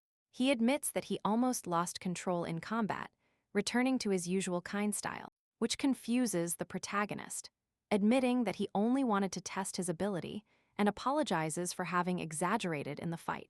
Meanwhile, Good Season Home adds more fuel to the fire, inciting him to keep fighting. The protagonist, on the other hand, just asks him who he is. Wu, feeling respected by the tone, quickly takes something out of his coat. His business card, where he identifies himself as the head of human resources, and with a big smile admits that he wanted to recruit him for his clan. The protagonist very seriously remembers that the deity of Wu's clan is the giant nameless god, who does have a name, Ubwan, a god of wealth who is supposed to take care of assets. And although he is not at all happy about the strange offer, he decides to ask Wu a question, how he found out who he is. The answer is that he is famous now, which worries Chang, who realizes that the clans were faster than he thought. Decided, he opts not to reject him immediately. Until he knows more, Wu feeling apologetic about the attack. He affirms that he would like to talk more with him when his anger has passed, and he withdraws, suggesting they get in touch. Meanwhile, Good Season Home remains upset because he let him go, unleashing the response of the divine serpent being, which basically tells him to go bother someone else. This provokes a series of threats between gods. Chang watches Wu leave with a fixed gaze, thinking he knows him from somewhere. Then he runs off, worried that more recruiters might have stopped by his house, worried about his mother. Meanwhile, Wu seems restless, with blood coming out of his hand, and the protagonist arrives at his house trying to explain to her. But she receives him with a bright smile and ready to make him something to eat. Calm, the protagonist decides to tell her what happened. Now we see a bright dawn in another world where the Twilight of the Gods receives a lecture from an old man about how he has a homicidal look at such a young age. He doesn't want to listen to sermons, to which the smiling old man affirms that he will not accept no for an answer, at least not until after a few good hits, and Chang, surprised, wakes up to an alarm on his phone, which indicates that he has the White Tiger recruitment interview scheduled, worried about his sudden dream. He wonders why he dreamed that, especially because now he will have to act for real, and right at the location, there seems to be a big celebration full of players who are training or preparing, and there is a bald subject with a robot calling the players to use a magical power measuring device. And when the protagonist touches the robot, it ends up melting in flames, which amazes everyone upon seeing that his power is incalculable, arousing the attention of some players. Later, they bring him a higher level device to measure his power again, which draws the attention of a small female player. She seems to recognize his name and face, getting excited and calling him tyrant, something that Zhang really assumed would happen, also awakening the interest of a strange subject with bandages, and a lot of rumors as well. And comments, some talk about how his gaming team dissolved, others criticize him for his appearance, although the protagonist's fan calls them squid faces, and others doubt what the tyrant is doing there, while his friend continues looking at him with loving eyes, and the three turn pale upon seeing his level 25 and his magic rank at SSS. Another one who is also astonished is the bandaged subject, who watches as the interview managers lose control, and they must look for someone of a higher rank to handle that case. Meanwhile, Young is in his office reading the newspaper, specifically what relates to the Egof case, which Ki Ji-yoon is following, who talks about human sacrifices, and this will bring legal consequences for the Egof clan. And seeing how the White Tiger also started a personal feud against the Eagles, they managed to avoid at least linking him. There is also the report on the thanks from the masked man who saved the people, whom Young identifies as the one wearing the stone mask, being exactly his next target.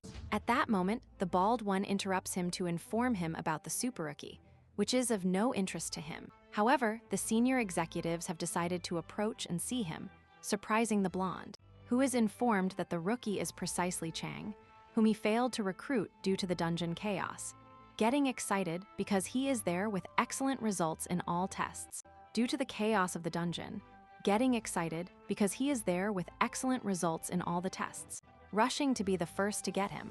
Meanwhile, in the arena, the the protagonist reads an article about his surprising resurrection after having retired from video games, returning now to the White Tiger camp with grandiose results, and with his announcement, the envy of all other aspirants is unleashed, who see the protagonist as someone who has always had everything in life, including now an enormous awakening. And also good season, Home feels proud for having noticed him first. The protagonist, for his part, directs his gaze to two hooded entities, where one emanates a brilliant divine lion aura. These are the eyes of the tiger. This awakens a huge smile in the protagonist, with the trial beginning, which consists of monster hunting, where the bald one gives him a complete catalog of monsters to summon as his opponents. Chang minimizes the options and asks for the strongest, this being the drake, who accepts immediately, astonishing everyone. And with the summoning circle activating, the protagonist walks towards it as a huge giant dragon materializes, roaring furiously and looking directly at Chang. He doesn't even flinch while the tiger watches him, and everyone pays attention to the challenge. The tiger believes that his apparent lack of movement makes him a perfect candidate to die, something that only pleases the protagonist's ears, who remembers how he looked furiously at the divine being who mocked him during his trial, looking at him with a homicidal expression, seeing how he dared to laugh in his face, and now in the present he smiles, ready to exceed expectations. While the creature roars strongly, the drake attacks at full speed. The protagonist responds by throwing an air container, remembering how right before the event, Oh Yessie arrives, completely overworked, to deliver the protagonist's order, who doesn't notice his bad mood, which annoys Yessie, because he has been working without sleep for days. But Chang is only interested in quality. Yessie, tired, yells at him that he will know when he tests it. And the first test will be right in action, taking out his assembly spear, which amazes the Constellations, joining both parts forming the nameless two-pole spear, with the quality of damage accumulation, and blessing amplification linked directly to him, being non-transferable, starting to heat up a bit. Exciting good season Home, both because of the protagonist's movements and the quality of the weapon. And now we return to the present, with the dragon against Chang, who without wasting time launches a direct attack at the dragon's eyes, who screams in pain, leaving the audience as well as the ruler of the void intently watching Park Sang-ho, leader of the White Tiger clan's #1 conquest team, who is amazed to see the reflexes and precision of the protagonist, whom he will seek to join his forces at any cost, with Chang running at full speed, materializing his second weapon, the nine-tailed cat whip, which draws the public's attention, and using the whip to retract his spear like a yo-yo. He attacks the dragon's eyes again, hurting the monster even more, jumping on it again, preparing his attack on the head, releasing a brilliant flash piercing the creature, and with another simple movement tears off its head, beginning a massacre before everyone's eyes, who are incredulous to see a rookie have so much speed. And good weapons, some even fear him. The protagonist hears this, enjoying it before moving to the final phase, activating his blood poison skill, which begins to spread in the dragon's open wounds, paralyzing it little by little.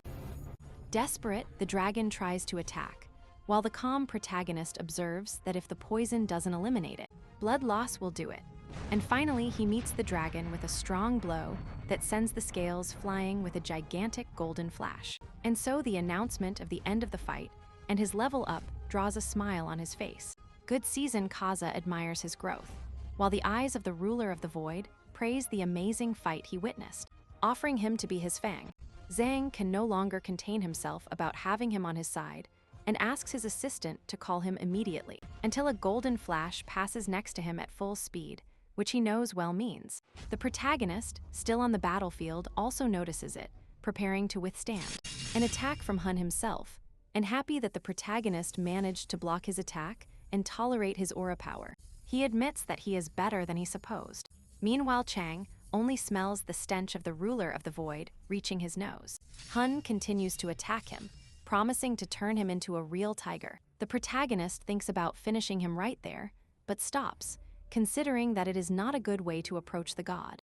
Luckily, a spear appears from the sky separating them, accompanied by a voice asking them to calm down, enraging the blonde with the fake mustache, who threatens Zhang for interfering, although he goes to the leader of Group 2 like a spoiled child, starting a verbal confrontation over who will keep the protagonist, to the astonished public that they fight over a rookie. Sun Wukong and Hyung, leaders of teams 3 and 5, join the battle.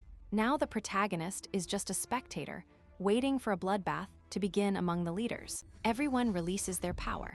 Chang notices that everyone has received the tiger's blessing, becoming his enemies to eliminate them. The tension increases until a loud voice and an enormous aura of light become present, calming everyone down. The mere presence attacks the masters. It is the guild's CEO, Oziwan, who walks imposing and is recognized by Chang as the second in command of the White Tiger clan, with an aura so strong that it even makes his nose bleed due to his presence. Astonishing good season home for all that power the old man demonstrates. Who is there to reprimand the leaders for fighting in a place where team unity must be shown? The attentive protagonist sees him as too powerful a target to face. For his part, Hun believes the director will be on his side, and he is ready to gloat, until Oho sends all the leaders far away, since he cannot take sides with any of them.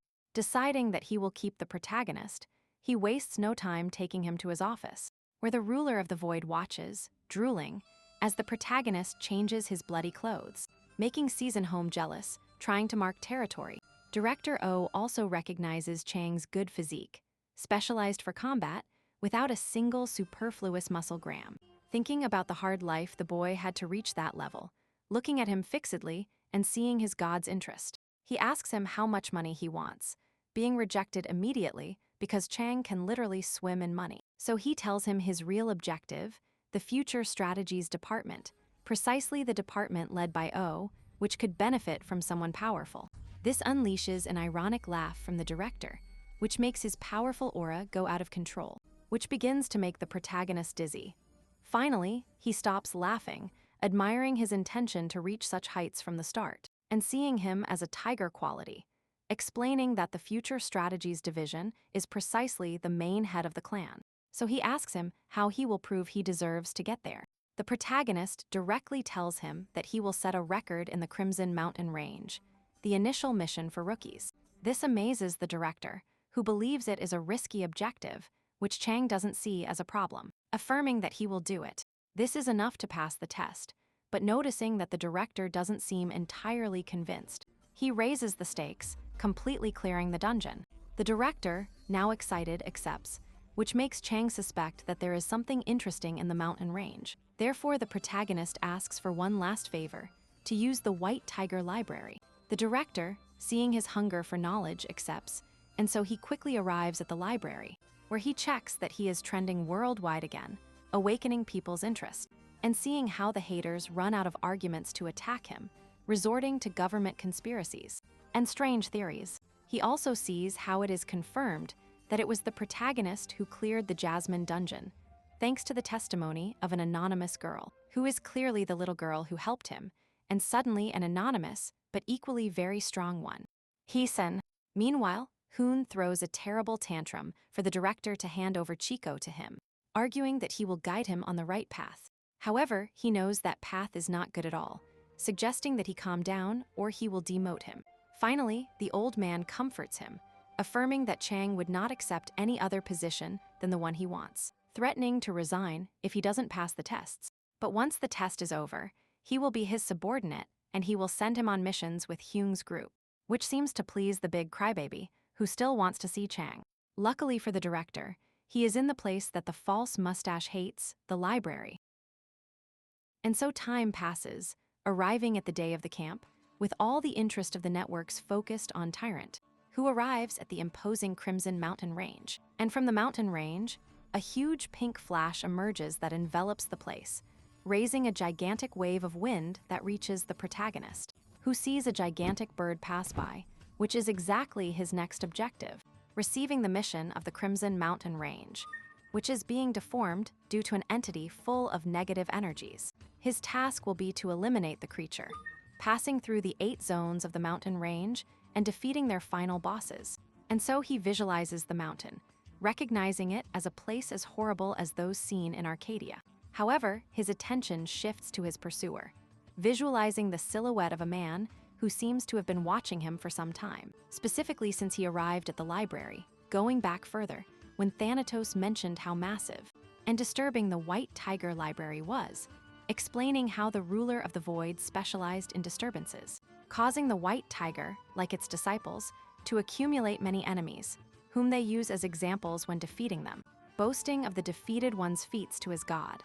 Additionally, he affirmed that he could find something useful in the tiger's library, offering a list of items he could search for, but the protagonist rejected it, thinking of doing it on his own, until Thanatos mentioned one of those items, the martial technique of Sagittarius, divine techniques that make a body as fast as light. Chang, trembling upon hearing about those techniques, doubted that the ruler of the void possessed that, since he had never fought against Sagittarius. But Thanatos assured him that he had that information from a fallen star, which convinced the present-day Chang to look for that treasure, which according to legend made Sagittarius ascend to Constellation, being previously a small star, and with this ability stolen from another distant star that allows seizing space to project his presence, made him an absolute space, managing to ascend, a power that if the protagonist manages to obtain, will make him unstoppable when he recovers his divinity. However, he has a single problem: the attentive gaze of the tiger behind him. He carefully watches him during the week he has to use the library, which according to the librarian and the guard will be open 24 hours. This one arrives explaining the rules of the place to him. But more important than that is the autograph he asks for his girlfriend, a request that Chang epically ignores, and he begins his total concentration mode, using an unflappable mind and mental peace to start his reading. The reading continues for several days, under the attentive gaze of the librarian, who must keep him monitored. He thinks that Chang is simply putting up a facade of a studious boy, reading several books without focusing on anything specific, which complicates his mission to inform Director O, and crying from exhaustion for watching him. He begs him to go home and give him his autograph, but Chang is in a state of concentration that allows him to read between the lines and memorize faster and further improve his knowledge until he enters a state of madness, overloading the information with rest alerts, managing to unlock the achievement of the light reader, increasing his willpower and intelligence. The study time ends up boring good season home, but awakening the curiosity of the serpent and exciting the tiger. During these days, Chang acquires much knowledge, having fun seeing that the tiger doesn't know that literally. He is learning his techniques to defeat him, looking for his weaknesses, both his and those of his subjects. After so much reading, he seems to have unlocked a new incomplete ability with his serious gaze. He waits for it to reveal itself. However, he concludes his study upon seeing that the ability he seeks was nowhere to be found, accepting that he will have to search in the second and first grade libraries. About to give up, he receives support from Minerva and decides to take one last walk, touching a book that seems interesting. Reading it quickly, discovering that it is a cookbook with a great secret, a story that comes from a being who harbors a deep grudge, reading this man's venting, which speaks of how his brother Monsian betrayed him. The protagonist is shocked to remember Monsian as the hero of the Celestial Sword, one of the swordsmen of the 9th generation, founder of the White Tiger, along with Director O and the apostle of the ruler of the void, doubting that someone like Monsian could have a brother, since he is one of the few mercenaries who managed to become famous among players, and created his own martial arts, which caught the attention of the tiger, who made him an apostle. But that does not seem to be the real story. Continuing with his reading, the captured man calls himself Anju, Monsian's brother, or at least that's what he was, and crying blood remembering how, being a successor of a not very well-known clan, he trained for years to perfect his swordsmanship, until everything changed when his master brought a new disciple. Being very young, and with his master's end near, Anju took charge of raising him and training him as his brother, being happy to see him progress. However, he always understood that his brother shared the thoughts that the protective god of his clan, the tiger, submerged in hardships, sought. Both brothers had the tiger face to face, seeing him as a god who favored war, chaos, and fear. This contrasted greatly with his clan, which hid to fight for peace. So, in the confrontation, Anju decided to draw his sword, leading a great power that showed itself as a colossal pink flash, destroying the tiger's aura. Astonishing his apostle, Hanju felt proud to have stopped the ruler of the void's intentions, not knowing that he was being watched with envy by his brother. Returning to the present, Chang understands that this was the reason why the war-loving god and chaos did not appear for 100 years. And returning to the story, Hanju tried to stop the ruler's bloodshed until he chose Munsang as an apostle, who nowadays is known as the celestial hero. The protagonist gets more interested in the story, while the librarian watches him reading a book upside down, confirming that he only seeks to look studious. Returning to the story, with the fateful destiny of Hanyu, unable to use his sword, he was betrayed by his brother, who secretly injected him with poison for a long time, in undetectable amounts, being trapped between gigantic bars, while his brother looked at him for the last time, leaving him alive with his muscles cut, and without magic organs, locked in a cave on his clan's grounds. There he saw how he ceased to be protected by the constellation of the tiger, which now followed his brother, granting him the title of Sword Hero. Anju, full of suffering and not understanding the betrayal, could do nothing for years, until he heard the voice of a being. And so the tale ends. Chang thinks the other story is elsewhere, checking his status window, which indicates that he has found a hidden piece in an unnamed testament, increasing the combination of fragments of his ability. With this, he understands that there are hidden pieces to discover within the hidden pieces themselves, realizing that a mere mortal could not leave something like that, so there must have been divine intervention. With only 2 hours before the camp, he desperately decides to search for the rest of the story, being sure that just as he found it, other clerics must have also found the coded messages, although they must not have reached the final answer yet, and certain that everything is in the library. He begins his new search for books. This makes the librarian cry, and so Chang gets closer and closer, the divine serpent being observes with much curiosity, until they finally find what they were looking for. Returning to Hanyo, who recounts that the being who found him admitted that they were the same, both had been betrayed, the swordsman by his brother and him by his sons, who turned him into a mere ghost wandering the lands of the dead, and both hated the same enemy. The protagonist is astonished to understand that that is the son of the ruler of the void, supposing that he has found a hidden story that could be his weakness. The story tells that the ruler of the void, whom he and his master served devotedly, was nothing more than a yakai. Far from being a powerful demon, he had to devour his entire family to transcend. And Anju, needing to see the demon's head fall to rest in peace, receives a way to defeat him from the being. This makes the swordsman stand up, heal himself, and return to the world, training to become stronger, practicing the teachings of this new being.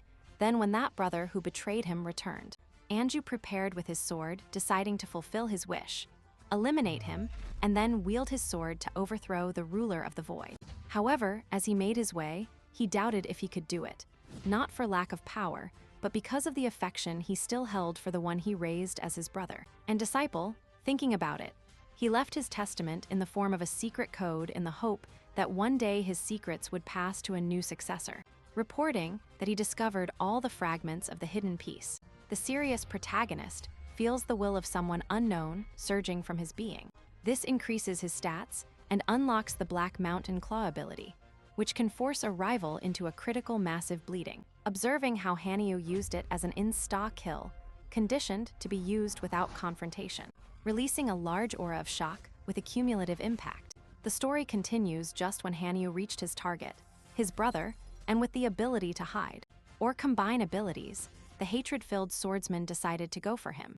Now we return to the protagonist, who notices that his new ability is perfect for counterattack, but it comes from the same root as the tiger.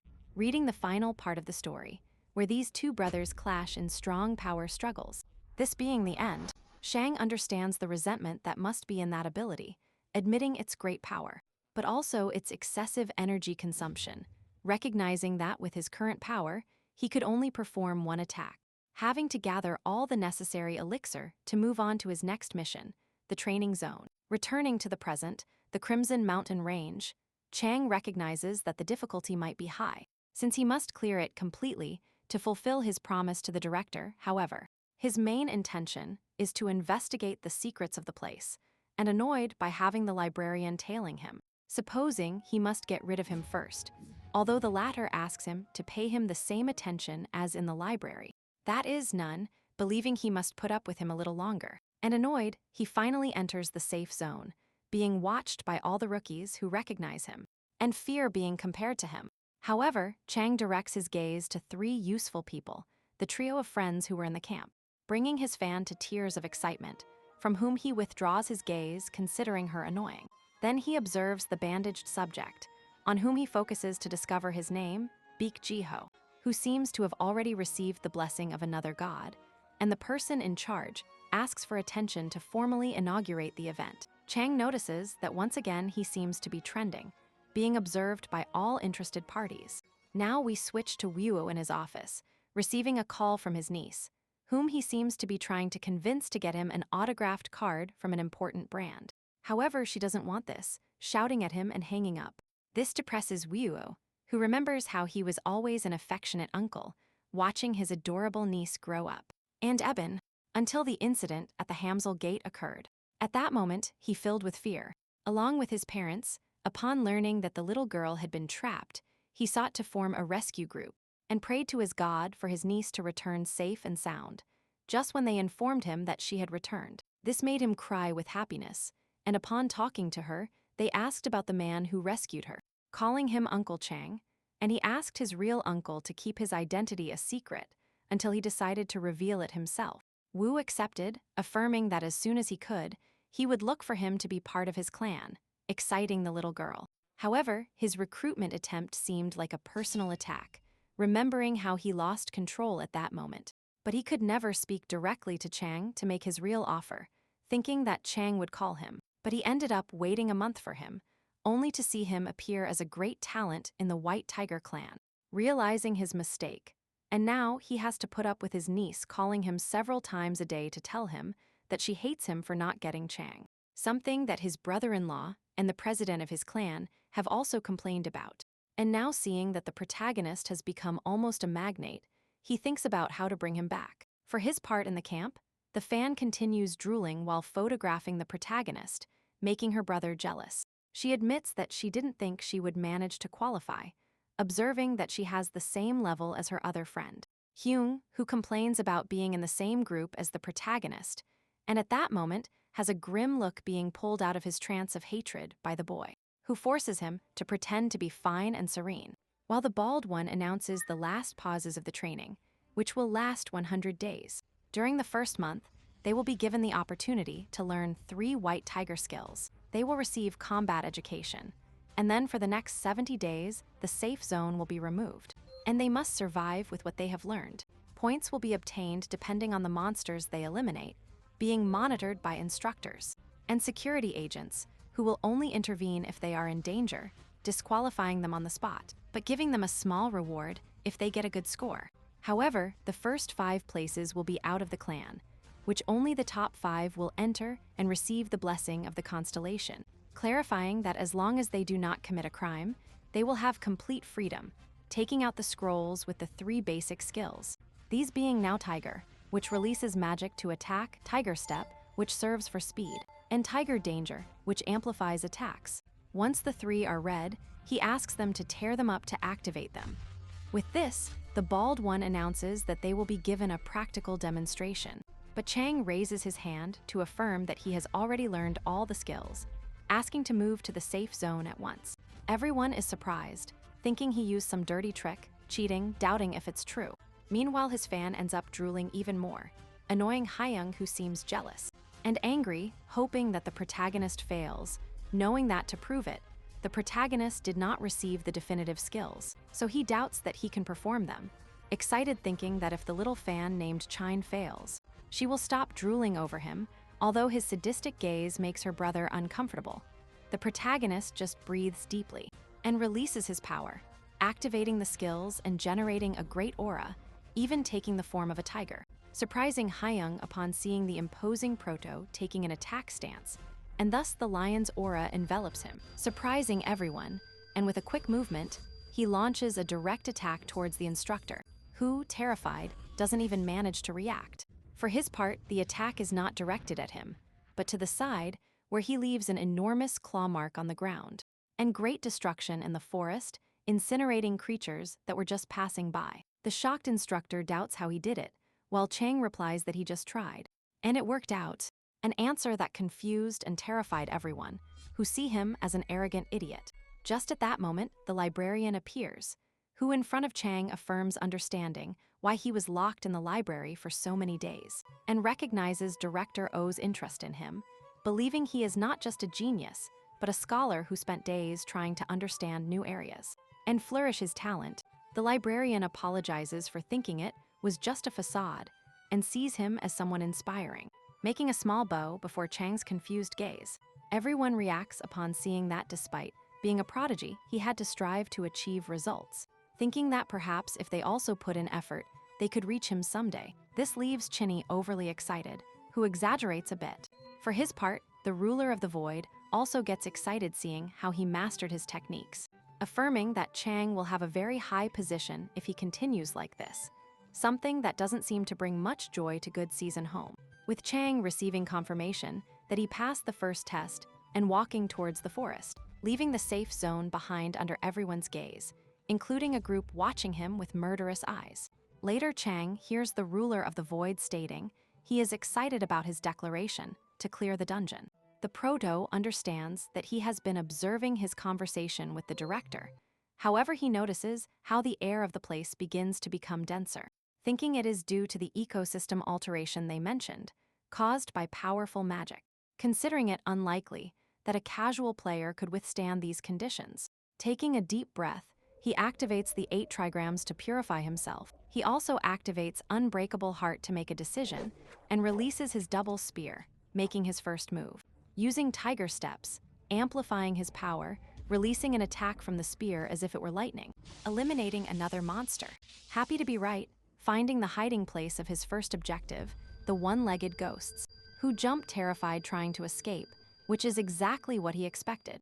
Activating his tiger transformation, but this time with a pink tone, starting to move determined to test something. Activating the skill Dark Mountain God's Claw.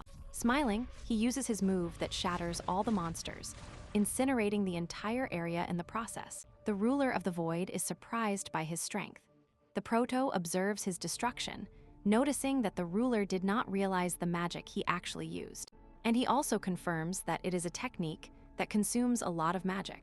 Tired, he thinks he must improve his magical resistance, and so continuing his path until a ghost attacks him by surprise, only to be torn apart with a simple movement.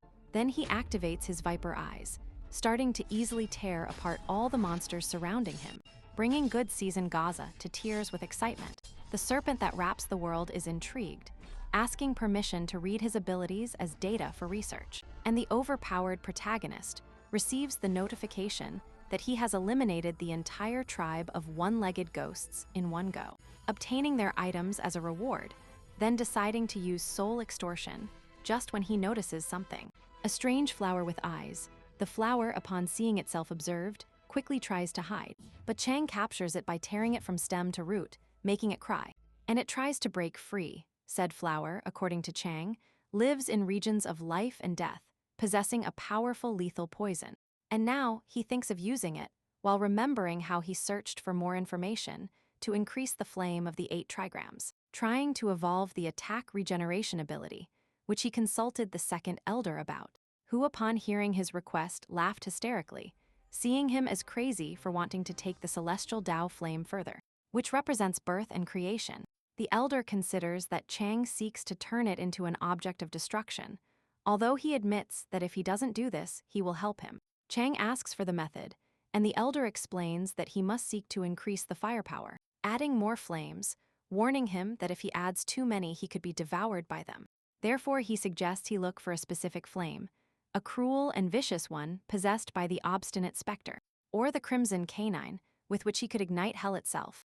And returning to the present, the protagonist follows that creature soaring through the mountain skies, sadistically recognizing it as the obstinate specter, moving on to the next part of his plan, to ignite the flame of the 8 trigrams, feeding it and keeping it constantly lit, and using the crying flower he devoured in one bite by chewing it, while his abilities try to purify him, igniting the fire within him and increasing his magic, while continuing his path, eliminating more one-legged ghosts, obtaining their skeletons and hearts, in addition to collecting more crying flowers. And he finishes off red-bearded ghosts, eliminating more creatures.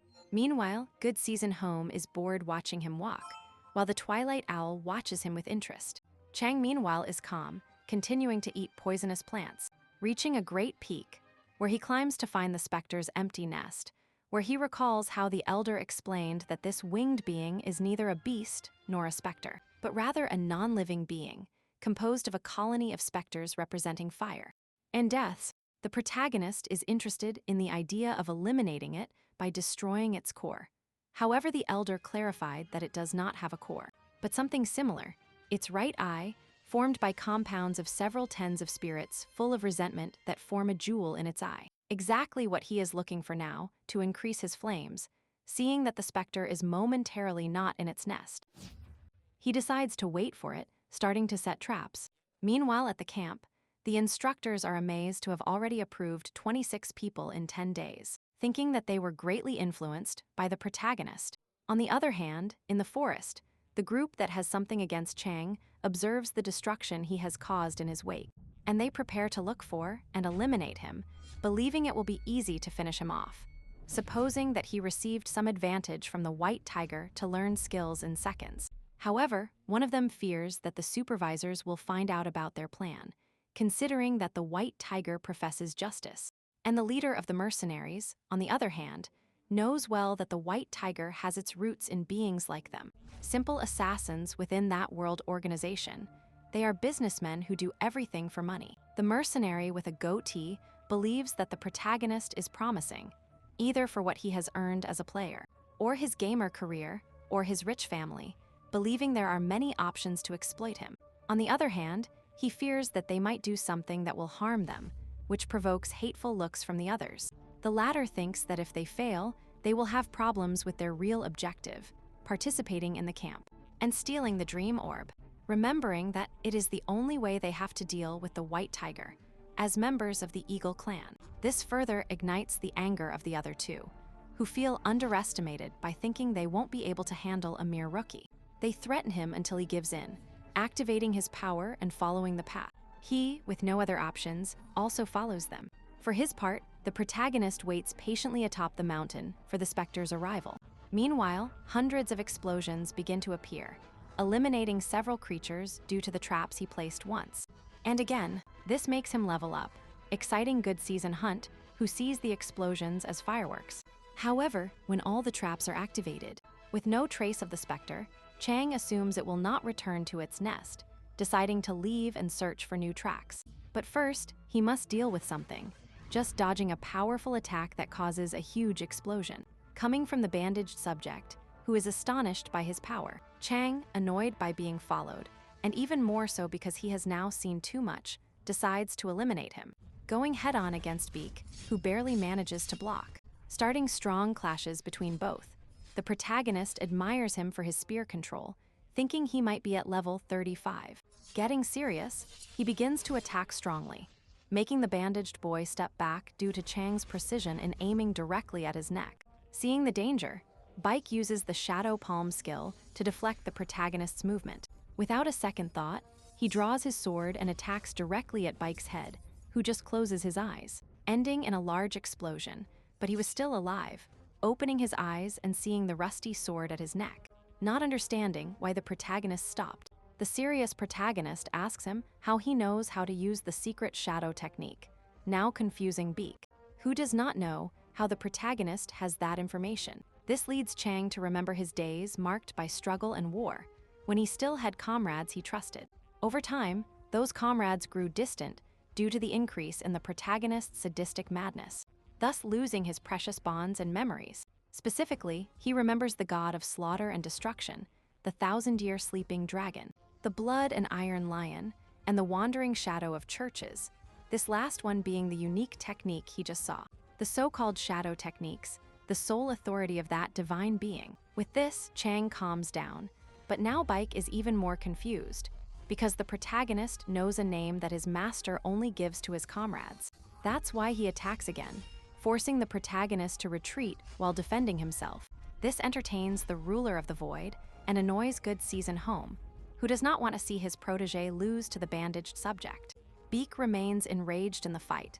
However, Chang knows he must avoid eliminating him since he knows the shadow techniques, and the clash between them continues. Chang releases his spear to deflect the attacks and launches himself into the attack again, surprising Beak. And he barely manages to block it, and Chang's astonishing strength ends up making Beak retreat. The protagonist combines his abilities, increasing his aura by entering the tiger form, forming an imposing aura called Tiger's Domination that roars forcefully, marking Chang's attack.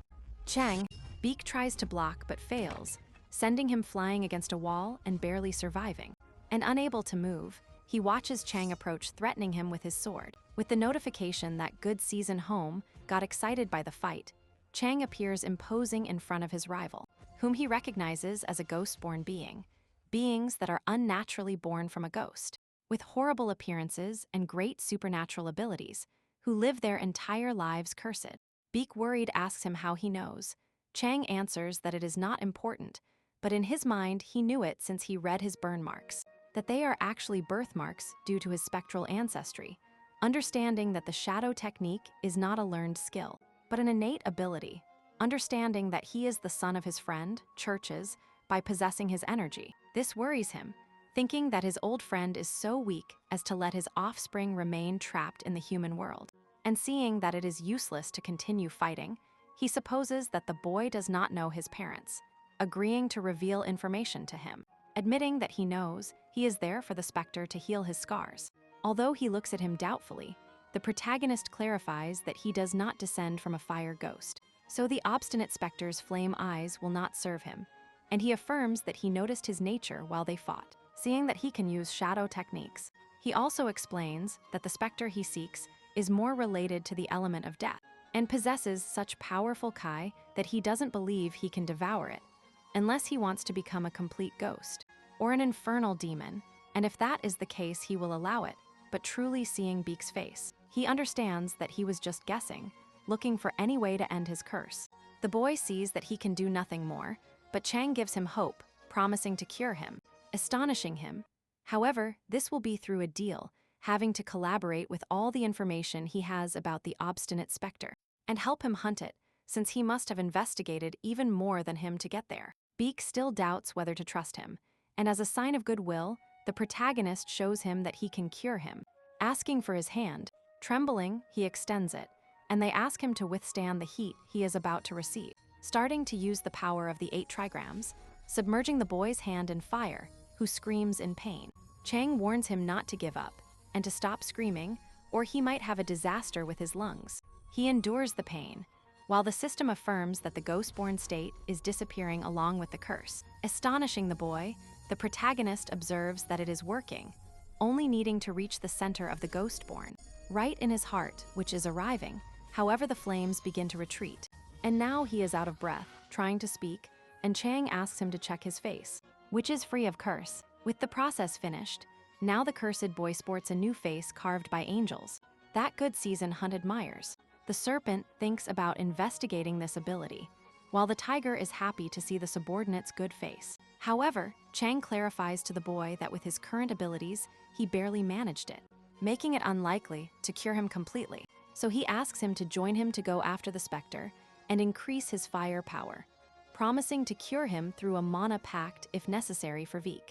What he did was enough for him to trust him, placing himself at his orders. Chang, very excited, wants to see how skillful his new companion can be, so he gives him his first order, that he treats him formally as if he were an adult, as he is uncomfortable with his old friend's son speaking to him so casually. The boy accepts, very confused, so Veeg directs him by dragging the specter's habits, which are similar to those of the body. Being a collector, they decide to inspect the nest more closely, full of gold, weapons, and other items that excite Good Season Hunt. The proto notices that they are prizes claimed from his victims. However, Veeg knows that they are not just shiny objects, but that they clearly distinguish between regular objects and valuable ones, collecting the latter as spoils of war, affirming that by investigating the place, they will find the direction in which they are located. On the way, the proto finds a white hummingbird bow, admiring it upon seeing its deep penetration abilities, and quintuple attack, and seeing all the items, he thinks about taking several to use and selling the rest, until he notices an orb that gives off a smell of death. This is a ghost orb created with the flower of death and despair, along with another unknown object. Housing its stored grudges that will affect its victim, causing bottomless fear. So he decides to keep it, supposing it is an object that sends one to a safe pit of despair related to the white tiger. Just then, Vik informs him that he found the trace, seeing how the creature is focused on a mission that has consumed all its energy, having to focus on eating. Supposing it is in the center of the mountain, the Proto is surprised that his new helper is functional and has found a great discovery. This makes them both run up the mountain, so that 4 days later, they seem to arrive at a gigantic cemetery-like desert landscape. Remembering how the second elder told him that the specter's flames are gigantically greedy, and passing by many corpses they have devoured, they arrive where the specter, classified as calamity, Grade 4, which is causing great destruction and drought. Chang immediately uses Viper Eyes, visualizing his objective, with which he plans to debut his new bow. The excited tiger, upon seeing his powerful subordinates, gives them a special advantage boo. This makes the Proto feel a boo, exciting him, magnifying his senses, preparing his shot with all his strength. While the hunting season, jealous, looks for their files if it has anything good to offer. Annoyed because it finds nothing and becoming desperate, it gets excited upon finding the perfect option. The authority skill, the Proto sees it as something very typical of desperate cancellation, and now with the perfect precision authority that allows no prey to escape his sight. He continues aiming between enormous flashes of lightning, launching several arrows that manage to hit the beast. This turns into a thunderstorm that deals a lot of damage to the specter. Beak is also completely astonished, and Chang sees how useful the ability given by the ruler of the void is, although the hunting season thinks its ability is more useful, mocking the other constellation. And the Proto activates the beast senses he just acquired, rapidly improving all his senses, giving him more agility and danger prediction. And so the Proto runs directly towards them. Beak, initially confused, follows him, encouraged that they will surely manage to win. But just then, unauthorized intruders appear in the area, 2 instructors stating that this is a safe area that apprentices cannot enter. And with the lightning storm attacking the specter, the Proto's lightning skills continue leveling up, causing critical hits on every move and making the creature scream in pain under Chang's astonished gaze. And the others, seeing this, the bald instructors warn them to stay away from the safe area, Beak being the first to jump furiously so they can complete the hunt.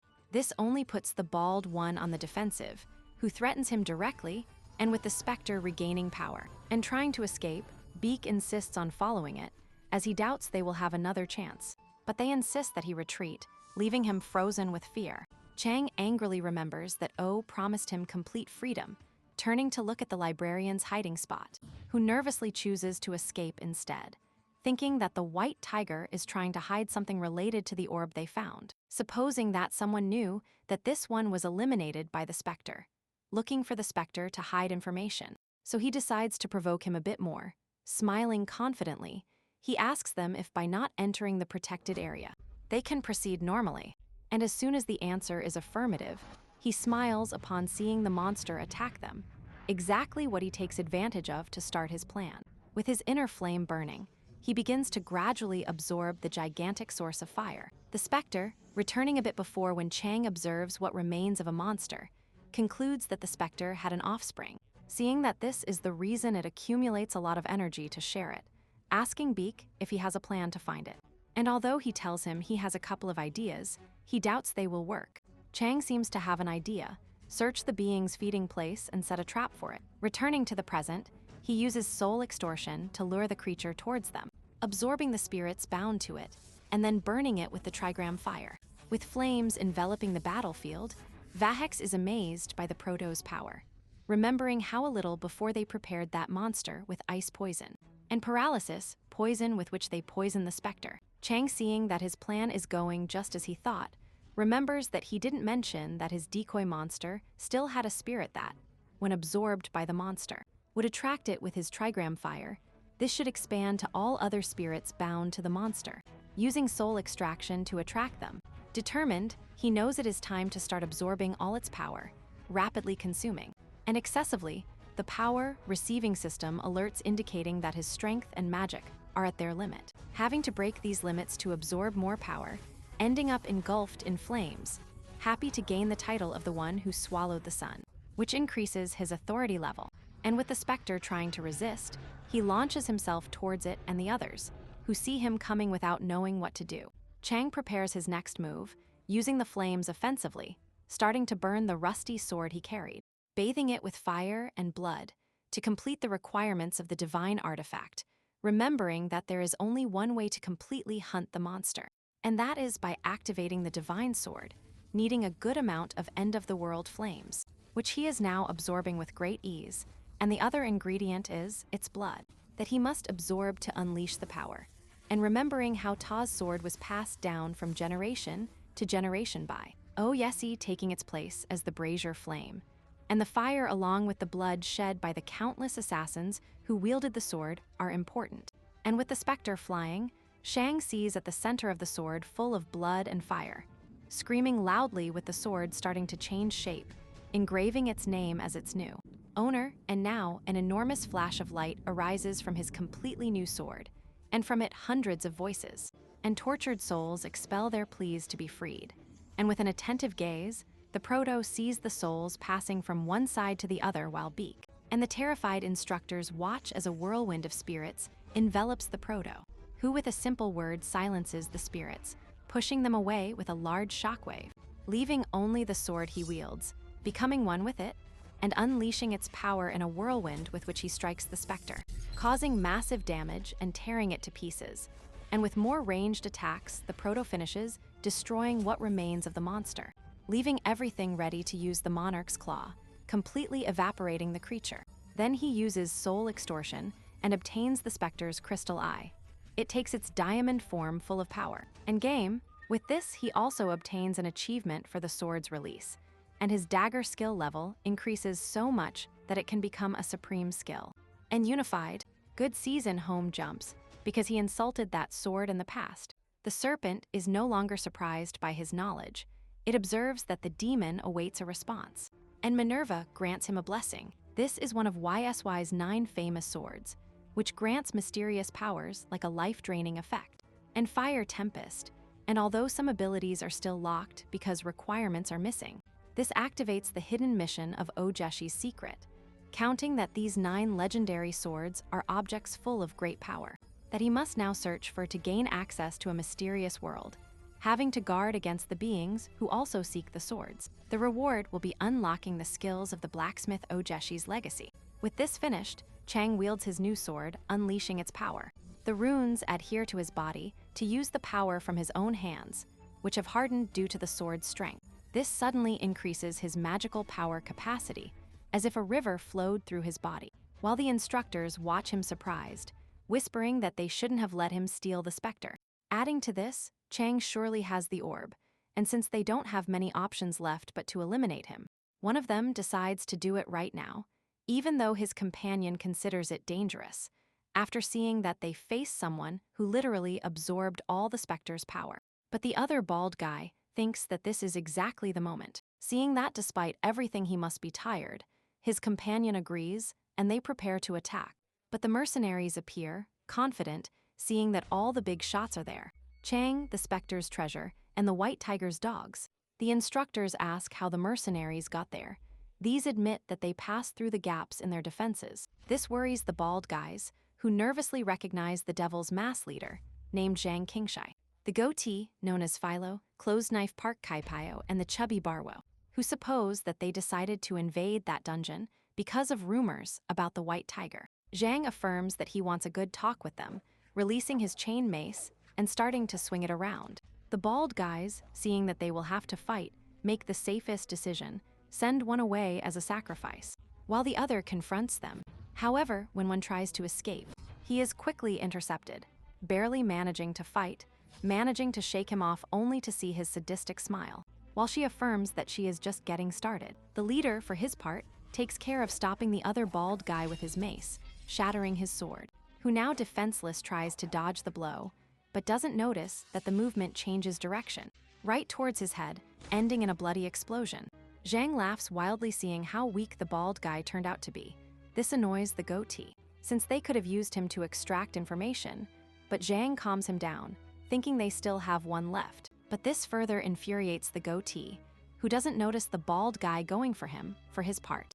Bar Wu confronts the Proto and his companion. The latter asks him what he will do with them. The chubby one admits that he doesn't want to, but he will have to eliminate them. Zhang affirms that this is not in his plans, seeing how his rival activates his power. He just confidently points to the sky, suggesting they dodge, just when to everyone's astonishment in the place, they see a second specter nearby flying towards them at full speed. The Proto remains calm. Since he knew well that if the male was killed, the female would have to react, she flies at full speed, bombarding the area with a firestorm.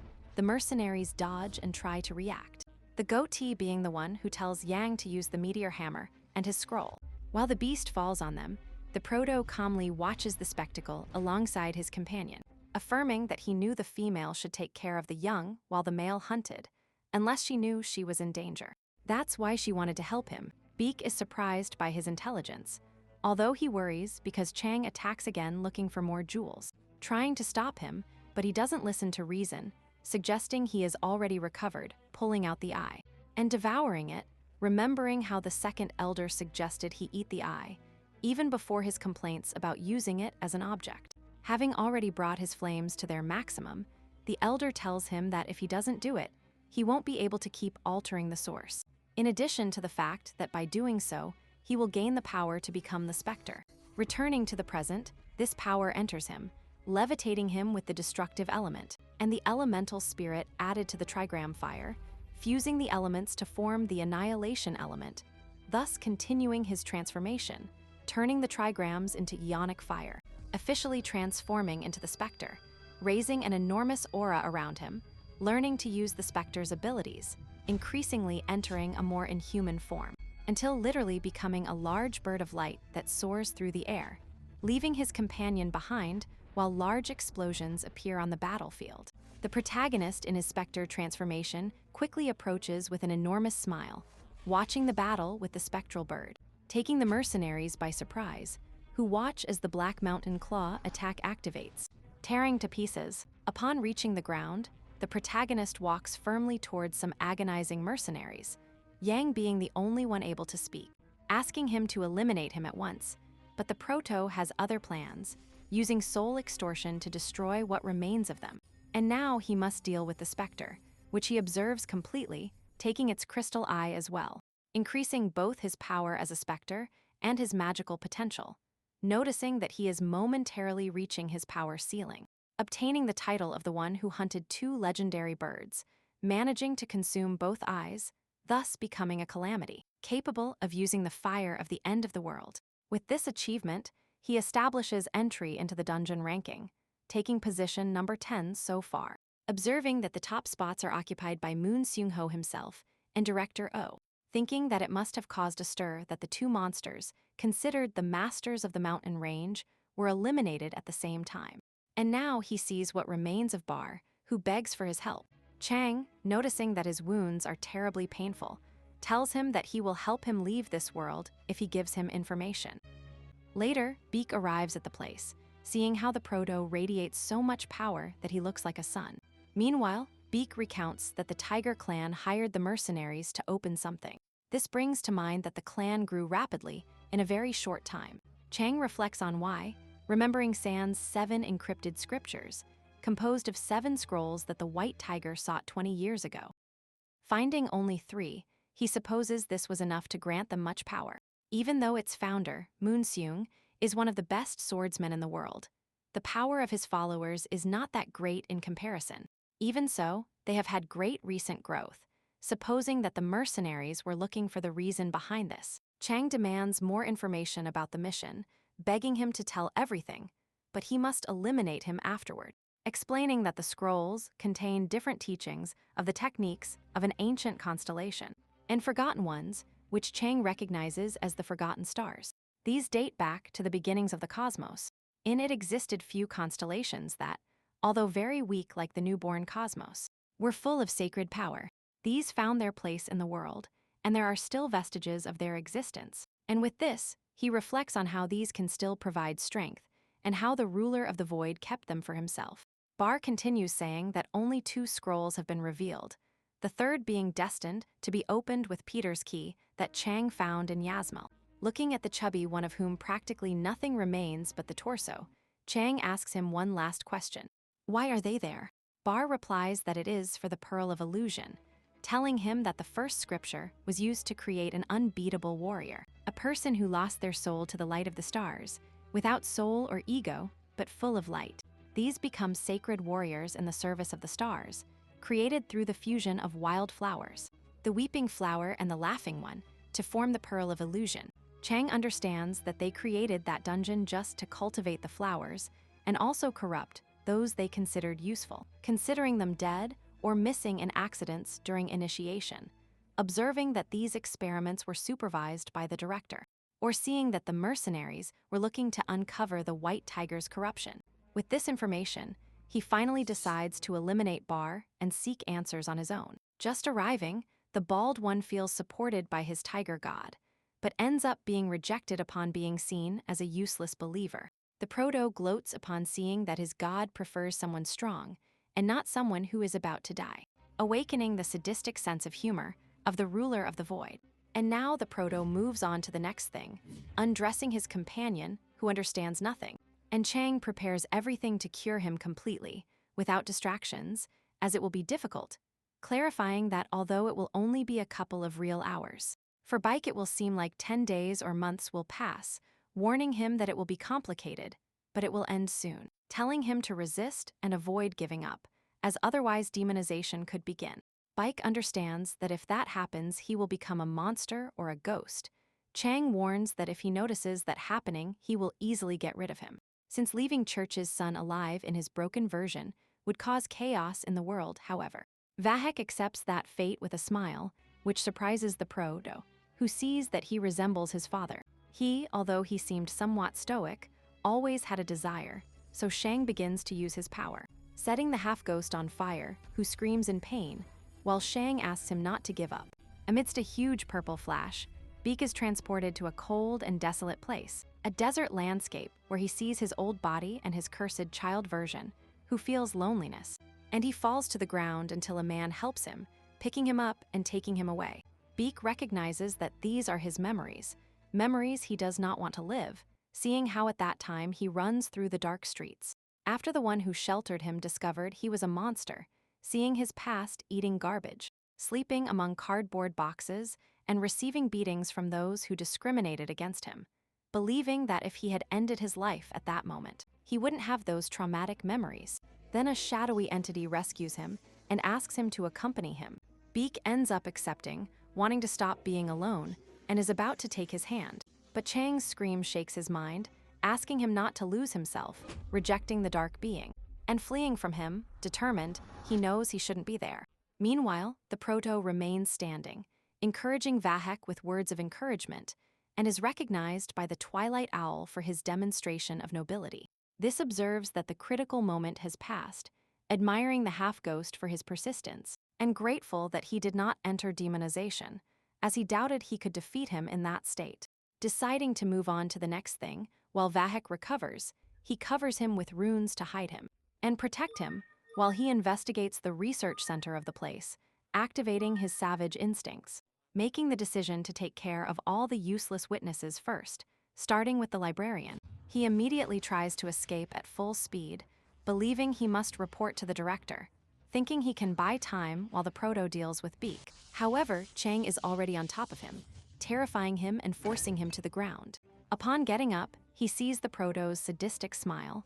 Terrified, he tries to use his sword, but barely begins to move his body. A huge sword pierces his shoulder, leaving him impaled on a tree and looking him in the eyes. Chang greets him very casually. The terrified librarian asks him what he will do to him. Luckily or unluckily for him, Chang changes his mind and looks for a method so that O does not suspect him, and he decides to use the illusory pearl, introducing it into his mind and body. This paralyses the librarian, submerging him in a hypnotic trance. The proto orders him to get up, and he obeys immediately, becoming a soulless being, with whom Chang plays as if he were a little dog. He even orders him to kill himself, which he almost does until Chang stops him, amazed at the great ability achieved from a low-rank scripture, thinking that surely the other scriptures are much more powerful. With this, he orders the librarian to inform O that there are no anomalies related to him. and to act normally so as not to raise suspicion. The emotionless librarian nods. Chang asks him to leave, which he does using his technique. And before he leaves, Chang calls him again to ask if he can learn that technique. The librarian tells him that his technique is called Flying Tiger Gale, which comes from the tiger steps, and asks if he can learn it, so Chang asks him to teach it to him, even though it's a bit hard for him without a book. The proto affirms that he will learn quickly, with the slave repeating the movement over and over, until the proto masters it, too fast for the surprise of his slave, who admires him greatly. However, the proto prefers to send him far away, thus remaining there practicing the ability for a long time, learning stealth and hiding, and now he moves at full speed, surprising the tiger and Good Season Hunt, who are looking for something else to give him. Yang lands in the middle of the forest, arriving just in time to find the spectral bird's egg, which they lay every 100 years. And these creatures, theoretically, are only spiritual beasts without a physical body, so they can adopt any form. However, since their first form is that of birds, most retain that appearance. And thinking that he can endow it with intelligence, seeing that being formed can still be very useful for turning it into a spiritual beast. Thus beginning to release his power, looking for the egg to hatch, launching his flames, while the tiger of difficulties suggests he form a tiger, to the complaints of Good Season Hunt, who prefers to suggest forming a hunting dog or a falcon. The proto considers the latter option really useful. This causes a conflict between the two constellations, who end up wanting to fight, and laughing at the situation, he decides to continue with his plan, giving his power to the egg to form a powerful spiritual beast. And then he leaves it for the moment to go to the research center, where a scientist is very worried, awaiting orders from the director. The scientist complains about being gifted to that place, despite all his achievements with the divine light, the Pearl of Illusion, and other great advances.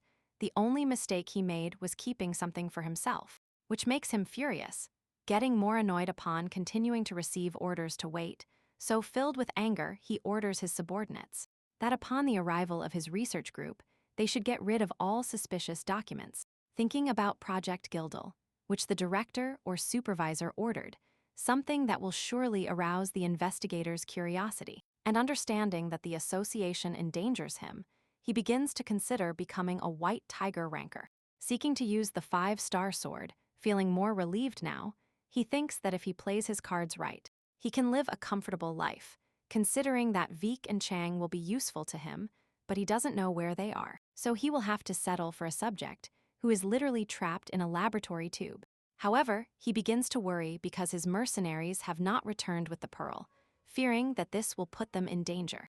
Meanwhile, the proto searches for the research center through the forest, while Good Season Hunt and the tiger continue fighting childishly. Uncomfortable with the tantrum-throwing constellations, he arrives at a flower field where he finds what he was looking for, the research center, and so using stealth and applying his new wind ability, he launches himself towards the research center, passing among the guards undetected.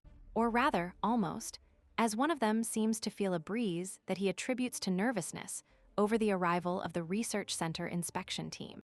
And so Chang continues on his way, using his tiger instinct, his viper eyes, and his flying tiger technique to move like lightning through several traps undetected, moving at full speed among the workers whom he notices are very agitated, and using his beast senses begins to listen to the surroundings, seeing how everyone is restless, for fear of being discovered, punished, or something worse, managing to catch conversations mentioning that the subjects sent for the pearl have not returned. The concern at the site increases upon hearing that a specter was defeated, something they thought impossible. They also comment that they found the bald guys they sent to the training field lifeless. Meanwhile, Chang continues his way, finding what he was looking for, heading at full speed to the facilities where the illusory pearl is produced, advancing rapidly undetected, noticing all the poisons impregnated in the environment, which he neutralizes with his ability, finally reaching a locked door that requires identification. This complicates things, as he cannot break it down by force without causing an uproar, and he begins to think about how to solve the password problem, finding the solution in Peter's key, which opens any door. However, he stops at the last moment, remembering that the ruler of the void is watching him, and he decides to experiment by placing his hand on the reader after placing the key, managing to open the door, surprising him as he did not expect it to work. The tiger, meanwhile, worries about his clan's terrible security system and suspects there is something strange about the proto's power. Luckily, the serpent of the world explains to him that Chang is some kind of descendant of a red serpent, something random that manages to convince the tiger and indirectly helps the proto, who has no idea what they are talking about.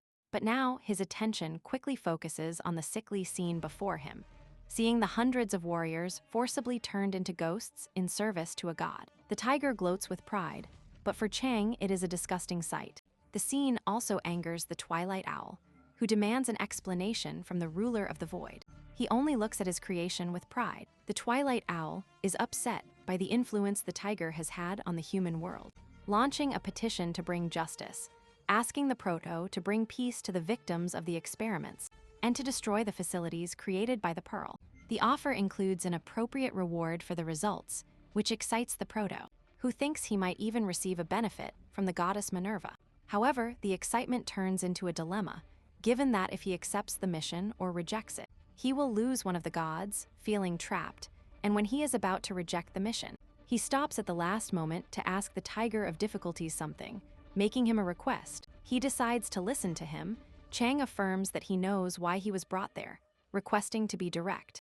However, the proto decides to do the opposite, keeping his true intentions ambiguous to retain both sponsors. Playing with this, he affirms that his intention is to steal the secrets of the place, and that he will not allow anyone else to recover them. But thinking internally, he believes he has attracted enough attention from the tiger, and thus will not lose him. The tiger, seeing his true determination, accepts that any fool who interferes with his plans can perish, giving him free rein, creating the raid mission, in which Chang must destroy everything in his path, with the promise of a blessing if he succeeds.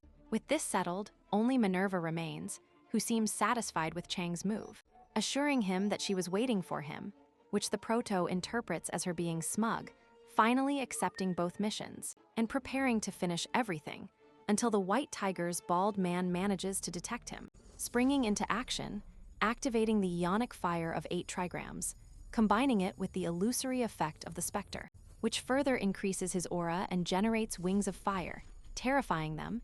This makes the proto smile, who launches himself against the soldiers, while a firestorm begins to destroy everything around him, evaporating the bald men and causing a great explosion that wipes out the entire place. The flames spread, scorching everything in its path. Some soldiers try to stop him, using their water magic from a distance, but they are also engulfed by the fire. Meanwhile, from the outside, the doctor observes confused, thinking they exaggerated the way to get rid of. He gives the information about the experiments, jumping just before an explosion occurs, before the terrified gaze of his assistant. And the doctor asks him how many men he has left, but there is no answer, and from the facilities, they see a small group of bald men who seem to come out safe and sound, until the system informs them that they have been poisoned by fire. Terrified with nothing they can do, they are scorched from the inside, bursting into flames. At that moment, Chang attacks, being dodged by the only survivor, the doctor, who even manages to block one of the proto's attacks. This leaves him confused, a state shared by the doctor, who asks him who sent him, and how he uses the specter's flames. At this, Chang decides to calm down. The doctor realizes who he is facing, deciding to work with Chang to form a clan stronger than the White Tiger. But he ignores him, causing him to get angry and attack, launching slashes of light with his sword, which Chang must quickly dodge, noticing that each one of them deactivates his stealth abilities, barely managing to block the doctor, who goes inflamed with his face transforming, recognizing him as a divine warrior, trading blows, while the proto reflects that there are not only soulless soldiers, but that this has reached the executives, rejoicing in testing their abilities, increasing his hellish flames, as well as his strength and dexterity, beginning to push the doctor back, who can barely keep up, surprised that he is facing a novice whom he sees wrapped in power, deciding to increase his as well, activating the tiger's calamity and absorbing ghostly energy. Chang awaits the attack, which consists of multiple sword cuts that he must dodge at full speed, recognizing it as a violent attack worthy of the tiger's calamity. His problems increase when a legion of bald men arrives to help the doctor, all being divine warriors. And to protect himself, he mixes his blood poison with his hellish fire, forming a barrier. However, the warriors pass through it easily, leaving Chang surprised, admitting that if it continues like this, it won't end well, deciding to apply a classic move. Escape, or so it seems, and using his abilities, he manages to calm down and devise a plan. And when the soldiers believe they have him cornered, the doctor notices something suspicious. The Proto has led them to a narrow place to face them head-on, ordering his men to duck, but it was too late as they are cut into pieces easily. While Chang executes multiple sword movements and uses his Viper Eye authority, leaving all rivals in front of him torn to shreds. The massacre is such that even good seasoned Hunt feels he is exaggerating, and now Chang sees the doctor surprise him by capturing him by the neck. He asks him to surrender, but receives a mocking smile in response, followed by the release of the Sword of Hell's Sin from the rune on his hand, along with the dragon's tooth using Yujido, making both twin swords resonate strongly. Here it is explained to us that the divine blacksmith Oyesi established his position by creating a pair of masterpieces. Then another demonic brother named Tuodai, to establish his eternal position, also created his own masterpieces, being recognized again among the gods as opposing forces. However, it could never be proven who was the best of these artisans, as their goals and eras were different, preventing them from coming into conflict, with Chang having the opportunity to test who is better, wielding a sword from each blacksmith, and now releasing the seal of the dragon's tooth, pushing the doctor away from him. He, astonished, watches as the dragon's dagger increases its size, filling with power in the Proto's hands. The system announces that he will be able to awaken some abilities, although requirements are still missing. Releasing his power, Chang clashes both swords, and using them as twin swords takes a deep breath, ready to attack, gaining the skill Sword Mastery, surprising the Divine Thrones for his ability to unlock the weapon easily. And the Twilight Owl asks him to dispense justice with the demonic sword. Mephisto becomes interested in the swords, and the tiger is surprised by the new fangs, while the Proto prepares to attack a terrified doctor, who, thanks to his beast senses, knows he must dodge the next attack or he will die. Chang launches a huge flash from his sword, enveloping the place in flames and trapping the doctor, who barely survives among the flames. Then the sadistic divine sword whispers to him that he must be even crueler. Easily convinced, Chang decides to test what else he can do with his other sword, launching another wave of fire. The doctor barely resists, but his sword does not, shattering to pieces, leaving the doctor with only one option. And with both swords shining, the Proto feels proud of them and seeing the doctor's escape attempt. He decides to cross both swords to activate his black claw, launching a brutal slash that envelops the entire place with energy, directed straight at the doctor, who sees the attack coming without being able to do anything, ending in a large explosion that leaves everything destroyed. From among the rubble, a very injured doctor emerges, his body full of burns and despair. Still, he manages to move, crawling on the ground with a determination that intrigues the Proto, who follows him, and the doctor reaches a door where he breathes his last. Chang, surprised that he tried so hard only to give up in the end, decides to enter the place. Using Peter's hand touch again, opening the door, inside he finds a strange mechanism to which a person is connected. Chang uses his ability to approach and observes the experiment subject, a girl he seems to recognize. She is the same one, Chin-Yun Seo, his excited fan, who now supposes he is a divine warrior. However, upon touching her, the system alerts of an anomaly, noticing that she is something more than a divine warrior, something fundamental, seeing demons, monsters, goblins, and the specter Huey himself in her, understanding that all the experiments carried out aim to complete the power of Gildan. And he tries to determine the girl's current situation, who seems to be receiving a 41% charge of the tiger's calamity. Although this percentage is not too high, Chang observes the girl's physique and notices how her body has hardened, easily surpassing any normal player, and he is happy that at least the brainwashing hasn't taken effect. Deciding to free her, the Twilight Owl asks him to give her aid, while the tiger shows surprise at his choice. The Proto begins to release the fire of the end of the world to purify the girl of everything inside her, including the tiger's calamity, which tries to resist but is destroyed, managing to leave Chin physically recovered. But her body continues to be attacked by the calamity. The Proto sees that he must eliminate all negative specters from her, leaving only the positive ones.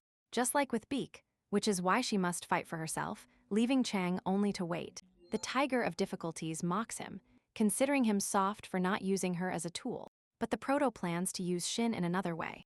Then he activates soul extortion, extracting the ashes of the souls of all those who died in the area. He also manages to absorb the tiger's calamity, using it as fuel for his flames. However, he is surprised to notice that the ruler of the void is laughing at his actions.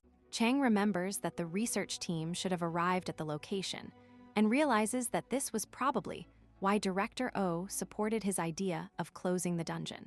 Thinking that O is basically not only looking to close the dungeon, but also to get rid of his political position. And seeing that the tiger continues to laugh, the proto knows he cannot waste time and takes the girl to escape at full speed. Meanwhile, more soldiers observe the explosion in the center, where the members of the research department are supposedly already located, hoping the doctor gets out quickly. But the explosion is so large that it almost reaches them, forcing them to flee. Meanwhile, Chang flies away. Just then, Huang arrives, third in the White Tiger's rank. Looking at the explosion in surprise, two of his men return informing him that there were multiple explosions inside, causing a large amount of explosives in the basement, and on the upper floor, everything is engulfed in the flames of the specter Huey. Huang, concerned, deduces that it was surely a trick, so that when he entered, the research group would end up trapped in the explosions. However, it activated earlier, which confuses him, since Director O would not make that mistake. Not understanding what kind of variant caused that failure, he orders his men to continue investigating. And before leaving, he also orders them to look for the snitch, then leaves the place. Seeing how his god delights in the chaos, he decides that he must get rid of Director O on his own. For his part, Baek wakes up disoriented, being greeted by Chang, who carries Chin in his arms. And Beek notices the girl, asking if that isn't his wife, receiving a no as an answer. And a passing slap, annoyed and uncomfortable, he tells him he better look in the mirror, now that he is cured. He does so, and is astonished to see his face, and speechless, receives the proto's congratulations, which makes him cry with joy. Just then Chin begins to wake up. Chang notices this and observes how in a matter of seconds, the girl throws herself into his arms only to fall again, confused, thinking it is some kind of dream, which makes both boys look at each other uncomfortably. Later, after an explanation, Jin is amazed to be rescued by her idol, clearly forgetting everything she experienced during her confinement, and more worried about not having said anything strange while she was asleep. Chang informs her that she didn't say anything, but he notices her excitement and that she is clearly not mentally well. After seeing her calmness, Chang tells them they must move, as they are not in a safe place. However, Jin begins to ask him personal questions like his blood type, birthday, and favorite food, to which the proto answers quickly without understanding why. The reason is that Shin remembers all the answers from an interview he gave at a video game world championship, and realizes that the current Chang is not the same one she admired, as he used to be an unpleasant idiot. This makes Chang think about leaving her there, but Shin quickly changes her mind, accepting that it is him, and affirming that that hateful face was enough to convince her, and now very animated, she decides to accompany him on his way. The proto smiles upon seeing her cheerful, while the system indicates that he has completed the missions for both constellations, receiving his spoils, 32 ghostly orbs, a flask of wisdom, the Twilight Owl's blessing, and the Tiger of difficulties. However, both constellations do not know exactly what to give him, while Good Season Hunt boasts of having given him a more suitable gift, which ends up annoying the proto. On the other hand, in the forest, Shin's brother runs desperately, being intercepted by a rival group that seems to have claimed that territory as theirs. This group is led by I.M. Yon, Mr. Lim's boss, who with a big smile apologizes to the boy, understanding that he is looking for his sister and offering to help him. However, he does not let him pass, kindly sending him away. Although internally Yon is upset because Chang occupies second place in the ranking, while his position is too far, seeking to close the gap, taking it out on the boy, considering him weak for not understanding that the world of players is a jungle. Chin's brother, however, uses the technique to pass at full speed, infuriating Johan, who furiously manifests his tiger aura while drawing his sword, and amidst a semi-transformation, he is ready to eliminate him. Luckily, an animated Chin arrives, insulting Johan and calling him a squid, which makes him back down, and her looking so strong that she surprises the others and her own brother, who is happy to see her.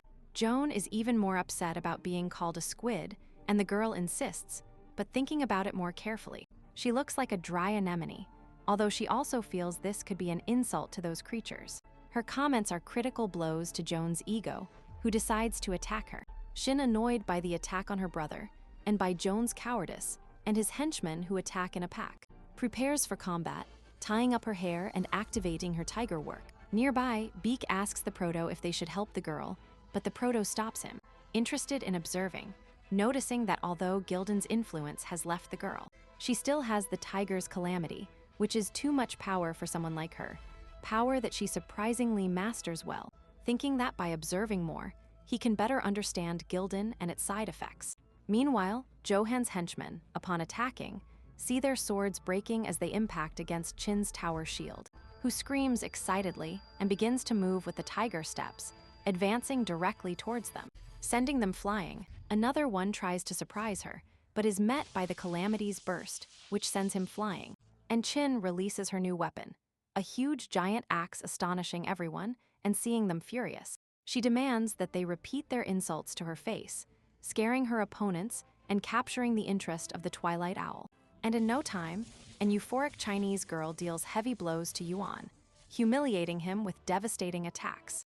Being observed by Bake, thankful for not intervening, while Chang remains surprised to see how the girl, although clearly her powers overwhelm her, has learned to use them thanks to her talent and determination, admiring Chin and her great physical potential, considering that if Yildan were fully unleashed, she would be even more powerful. However, his thoughts return to Director O, whom he suspects has great ambitions with these experiments, deciding to investigate what exactly he was looking for with them.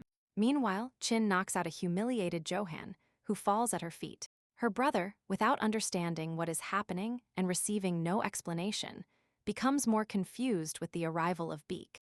And Chang, whom he recognizes immediately. Chin calms her brother, telling him that it was Chang who saved her, but he still doubts who Beak is, whom he does not recognize.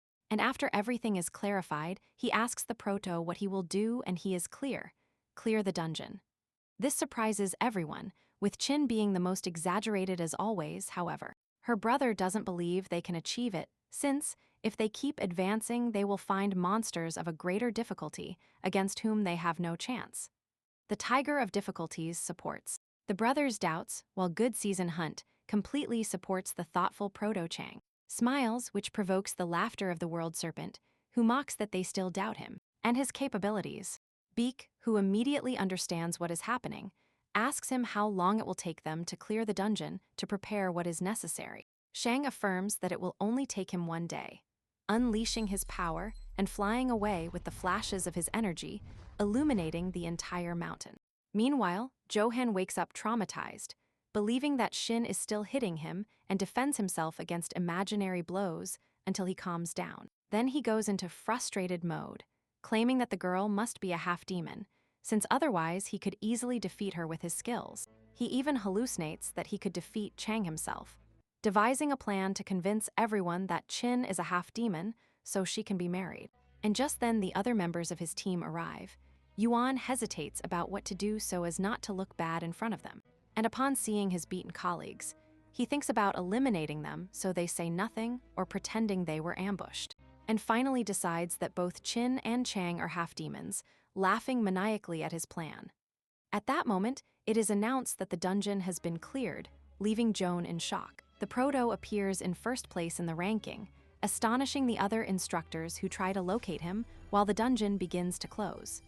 As for Chang, he poses calmly atop the mountain, waiting for the countdown to end. The Tiger of Difficulties congratulates him for the chaos caused as the dungeon closes, awakening the interest of a bearded man in a field of flowers. And back to the real world, headlines highlight how the Crimson Mountain Range was cleared after 20 years by Tyrant. This leaves everyone below his abilities, unleashing discussions about how he achieved it. Even though even the best of the White Tiger gave up, many speculate about conspiracies while the Proto's fans defend him. Even the White Tiger speaks out, stating that it will provide an official report. Meanwhile, the Proto and his entourage seem to be giving explanations to the instructors, who don't seem happy at all, becoming aggressive, being calmed by a violent slap from Junta, who appears unexpectedly, stating that he will take the boy, unwilling to listen to complaints or investigations, leaving the instructor like a scolded dog, while he takes Chang and his entourage. On the way, Chin, like a true fan, praises the proto. Her brother, for his part, admits that although he saw him as a braggart, he kept his word to clear the dungeon in one day, accepting that despite seeing all his power, he doesn't understand how he achieved it, while Hun prepares the group to take the proto, treating him very well during the journey. However, Chang doubts where they are taking him, since they are clearly not going to Oz. Hun excitedly informs him that they are going to the meeting center, where the clan leader asked to see them in person. This worries the proto, who knows he will face Mun Sung. But before that, he meets a not-so-happy O, who watches him with much more suspicion than expected. Chang understands that O has great suspicions about him, since the research center exploded shortly before the dungeon closed. Furthermore, Wu Gong is fine, and the librarian reported that he acted according to Chang's orders. And so, to avoid raising suspicion, he greets O normally, thanking him for his support. She affirms that everything was thanks to the proto's abilities, but also mentions that this has brought him many problems since all the group leaders are interested in recruiting him, and that they also want to discuss how the reward he earned in the dungeon will be divided. They have even received international inquiries from the board of directors. Finally, she asks him if he hasn't changed his mind. The proto affirms that he maintains his decision to resign if he is not assigned to the division he requested. O accepts, but warns him that the clan leader will not let him go so easily. Just then, the summons arrives for both of them to enter the meeting room, and finally entering the place. Chang's viper eyes begin to shine, as do the loss of control of his beast senses, sensing a presence that makes him think that this is the first time he has met someone truly dangerous since his return. And so Ao follows, through a rainbow towards the blue flower garden, where they explain that the meeting room is inside a dungeon. As they walk, Chang notices a strange figure on the ceiling, watching them. Ao walks directly towards that figure, affirming that he fulfilled his order to bring the boy, and with a single glance, Moon Seung-woo surprises the proto, who recognizes him as Tyrant. His god seems to have great interest. The Twilight Owl perceives that the situation will get serious, while Chang sits terrified, understanding that he is basically being threatened.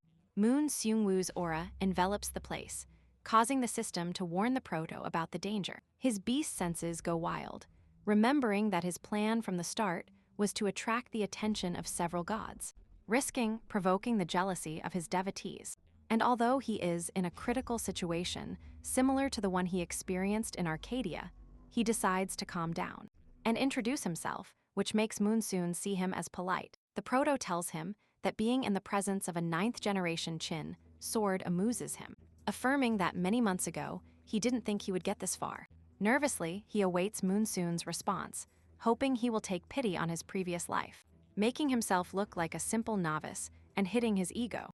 By threatening a simple boy like him, and without moving a muscle, he wonders if he will attack him, analyzing that his rival is at level 90, which makes him a problem, but he also believes he could defeat him, especially with the help of the gods interested in him.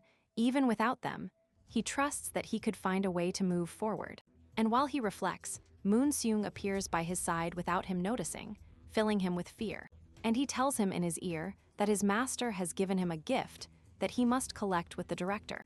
Or the confused protagonist feels that in the end, it was not a direct threat from Moonsoon, who doesn't even see him as a worthy rival for his connection with the ruler of the void, thinking that perhaps it has to do with the sacred scripture saws, being the way the ruler of the void was able to grant him enormous power, considering that the experiments could be designed to achieve something great. And so he tries to deduce them with his viper eyes, observing how Moonsoon is wrapped in a true tiger calamity. Far above Gildal, however, his gaze alerts the old man, who imposing demands that he stop staring only to terrify Chang before retiring through a huge door of light. And so the proto apologizes before he leaves, while he watches Moon Sung's flash of light disappear. And so a new exit also appears next to him, understanding that even if he is above the results of the experiments, the divine warriors are just incomplete versions that are below Moon Seung's potential. With this, he understands that the ruler of the void was just playing with him to observe his reaction, and Moon Seung simply played along. And now he sees that the ruler of the void has a loyal, powerful, and ambitious sword in Moon Seung. Later Chang returns with Hun and director Ro.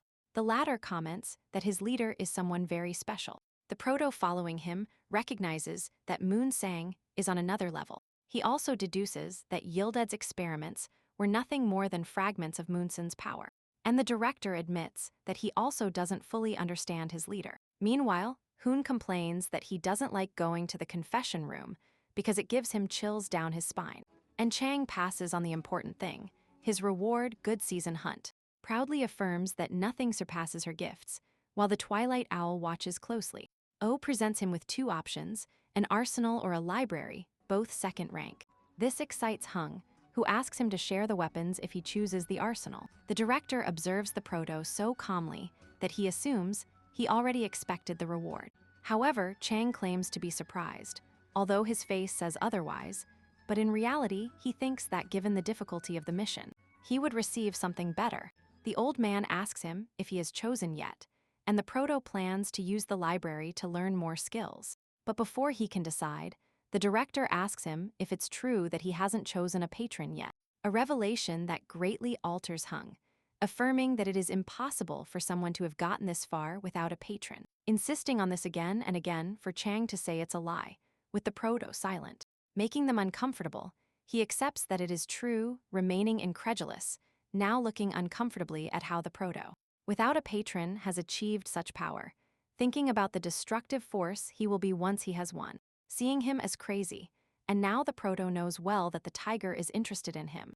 But contrary to what O wants, he is not interested in being an apostle of the tiger, nor in any of the various gods he has rejected, which seems arrogant to the old man. The boy does not back down, affirming that he is not interested in the idea of his reward being just an apostle when he already has many benefits without being one. Something that upsets them, especially the tiger of difficulties, wanting to become violent, being stopped by Good Season Hunt and the Twilight Owl, who managed to calm him down. Director O, happily observing that overflowing greed of youth, clarifies with his threatening gaze that those decisions will condemn him someday, with Chan responding with the same look, making the director calm down, escorting him to the first floor, and reminding him that his god is not tolerant, and that if he cannot have him, surely no one will.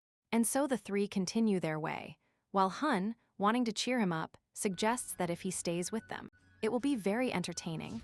Then he follows the old man as if he were his grandfather, leaving Chang looking at them like trash.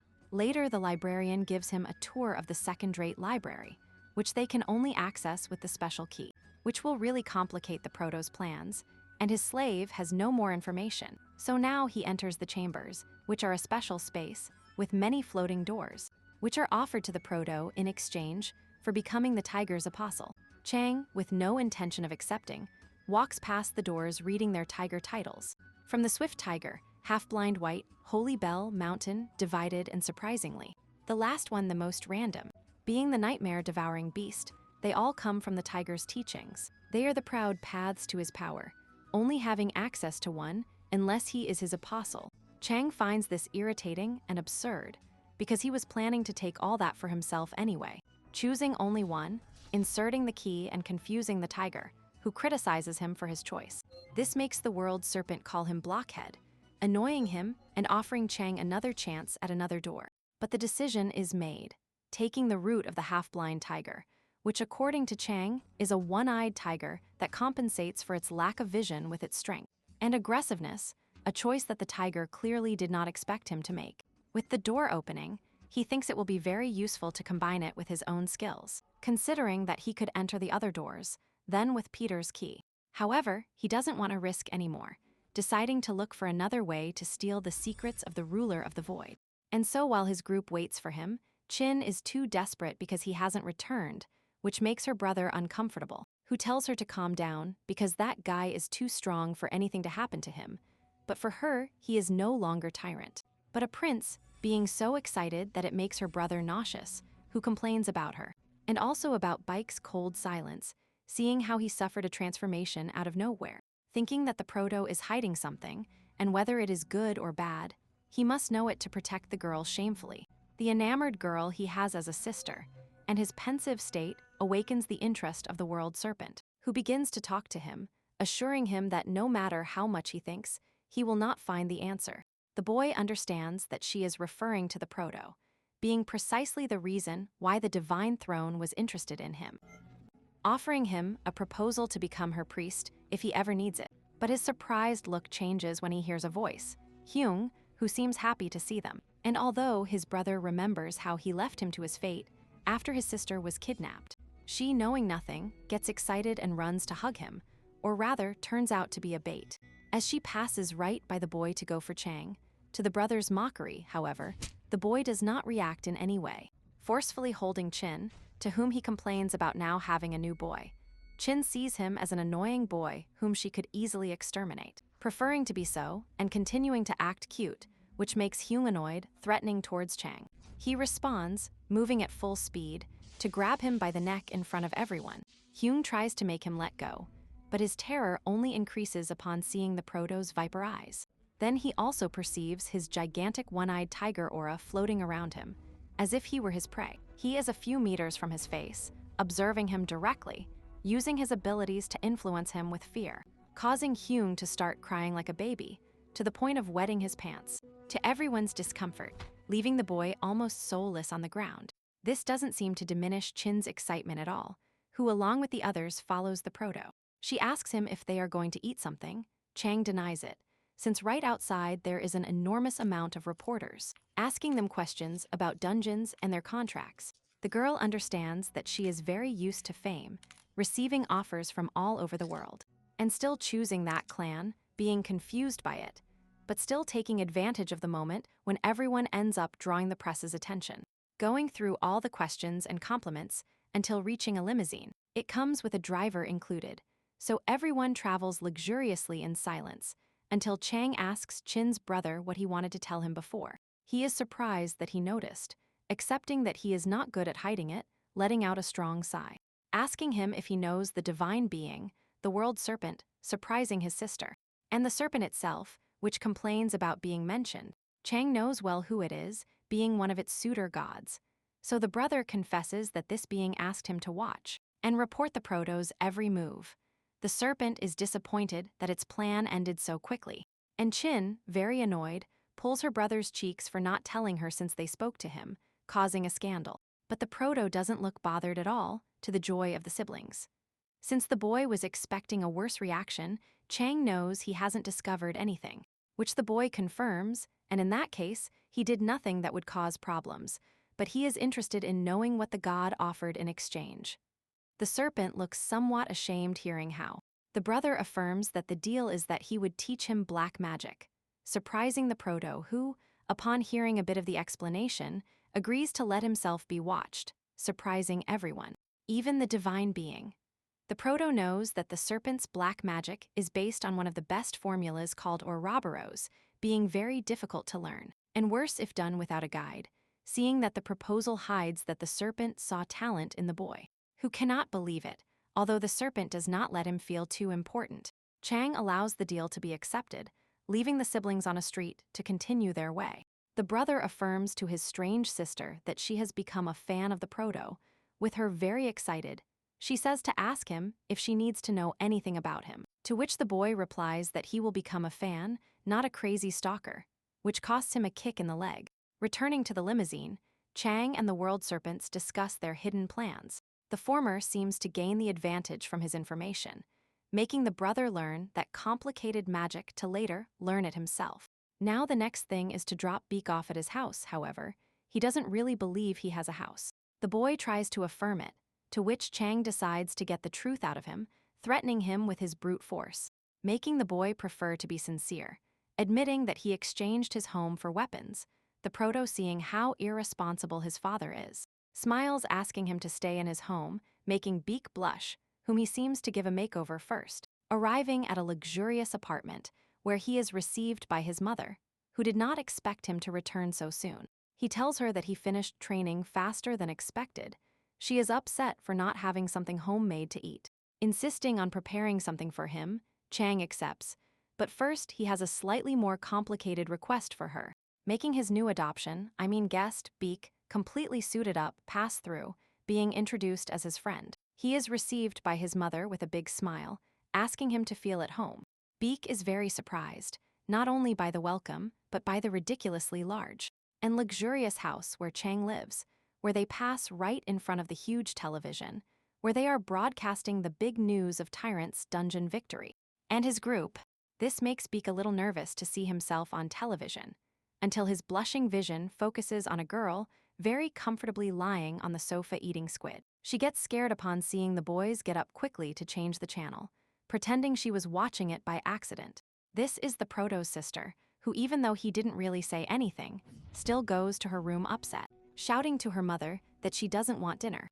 This makes the mother uncomfortable with her temper, wondering who she inherited it from and revealing that the girl was very worried and attentive to all the news regarding her brother, making her go out again only to deny it. So Chang leaves them to argue alone, while he takes Beak to his room, where he is surprised by how big it is. The Proto asks him to call him brother from now on, so it doesn't sound so formal. And he accepts, seeing that his room is bigger than his previous house, arousing even more pity in Chang. Regarding Church's paternity, the boy admires all of the Proto's things, especially the video games, allowing him to play for the first time in his life. Then he takes a bath, which also seems luxurious to him, and the luxurious dinner passes, with which he is very excited, thanking the Proto's mother, who is very happy, seeing someone so excited about her food. Beak ends up crying with emotion upon tasting the first bite, suggesting she open a restaurant. This makes the mother excited upon hearing such lovely compliments, which quickly puts her favoritism in doubt in the house. Faced with the Proto's coldness, this makes him think about adopting Beak to replace his cold son, making the boy blush more, smiling, while he goes to serve him another plate, his smile awakening a hidden memory in Beak's mind. The faint and distant memory of his mother laughing, becoming nostalgic, something Chang notices. So at bedtime, he asks Bike if he is comfortable, even though he sleeps on the floor. He is, however the Proto knows well that something is wrong with him, asking him what it is, to which the boy cannot find a way to say it since he basically feels that he has no right to be so happy at that moment. Chang understands him, affirming that no one should give him that right, but rather that he must take it and define his worth. If he continues to feel pathetic, he will crash, whereas if he values himself, he will rise and can take whatever he wants. And seeing the smiling boy who remembers his past self when he became a ghost hungry for a fight, and with this admitting that he let that memory decide his worth, preventing him from seeing his real value, and crashing into a rock, sinking into his despair, thinking that this is exactly what he doesn't want for Bike, whom he sees in such a paternal way that he wonders if he is doing his friend's job, and at the same time wondering where he will be, with good season Hunt feeling a lump in its throat at the sad scene, while the Twilight Owl recognizes him as sentimental. Meanwhile, downstairs his sister talks to her mother about how Chang, alias the loser, has changed a lot since he encountered Jasmul's gate, noticing that now he stopped being a baby, controlling his temper, and not falling for provocations. His sarcastic mother notices the quality of the girl's fraternal effect, who thinks the Proto is now like an old man. But the moment gets tense when she captures her mother's attention, when she tells her mother that the thing that has changed this child the most is that he used to be lonely.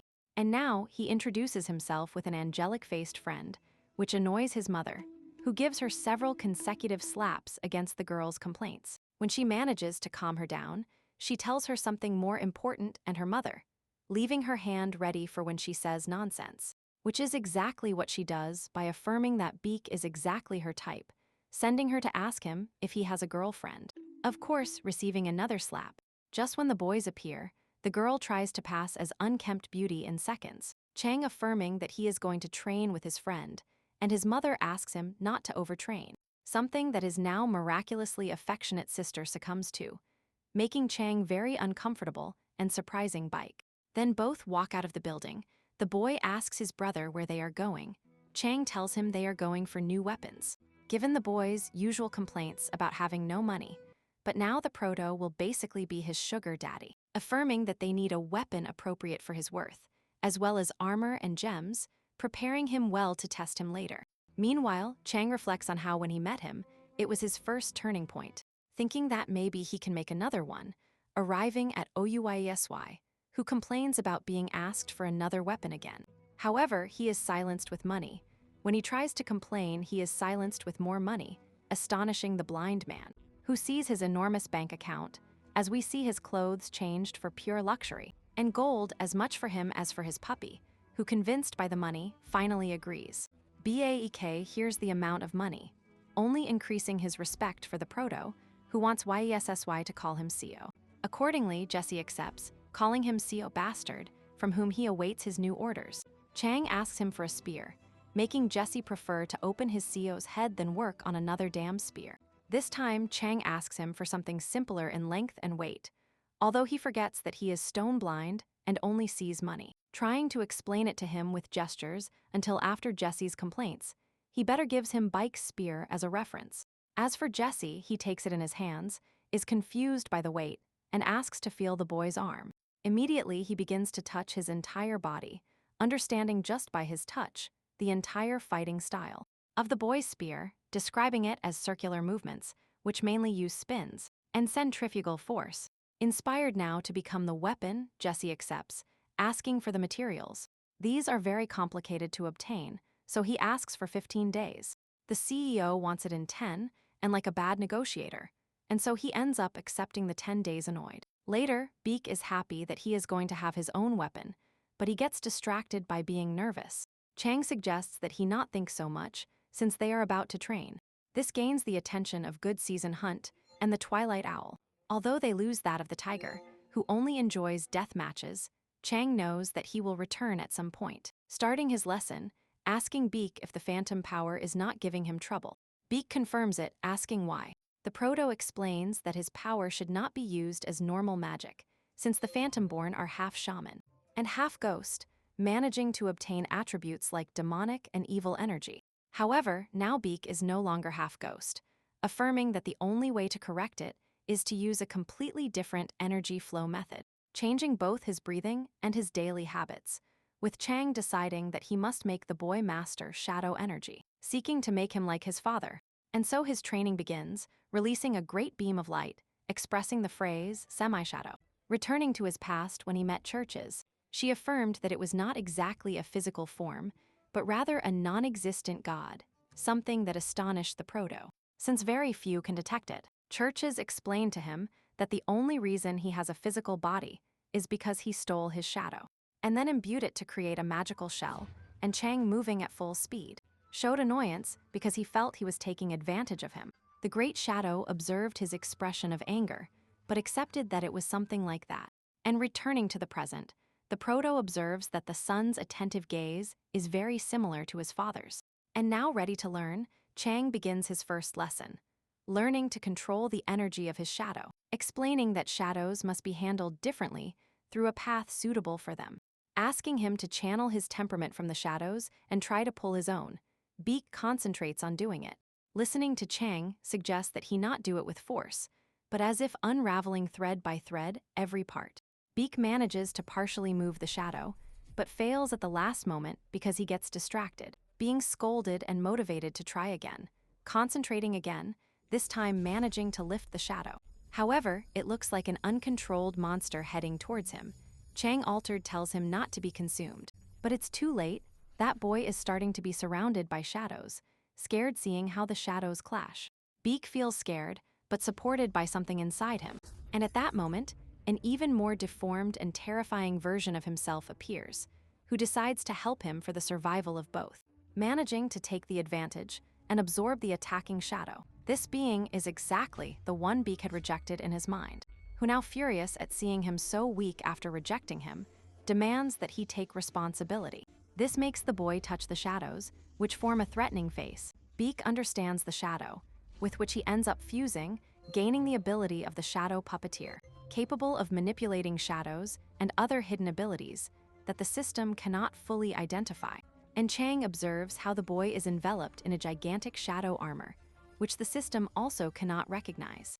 Inside there, Beak, still confused, sees how the system indicates that a large part of the form is due to Chang's replica, which suggests imitating the player more to learn his movements. It is precisely Chang who explains that shadow energy is imitation, so he must look for something to imitate. Beak understands that this is the reason why Chang gave him his shadow. The proto smiles, confirming it, and tells him that he will understand more as he imitates, asking him to pay close attention while he shows off with his spear, starting to perform a series of moves that Beak observes attentively, while the constellations applaud with admiration, except the tiger, who has returned to see if Beak has learned his teachings well. The proto in response takes out his best steps, ending in a clearing pose that satisfies the constellation, and Beak, completely confused, sees how the system cannot analyze the movements, nervously follows Chang's instructions, and he raises his spear. The tiger is sad because he masters his techniques well, but rejected the rest of the gates. And as if it were a challenge, the proto generates an enormous one-eyed tiger aura that floods the environment. This aura roars with imposing force, and the tiger observes closely how his ability evolves from one-eyed tiger to fierce tiger.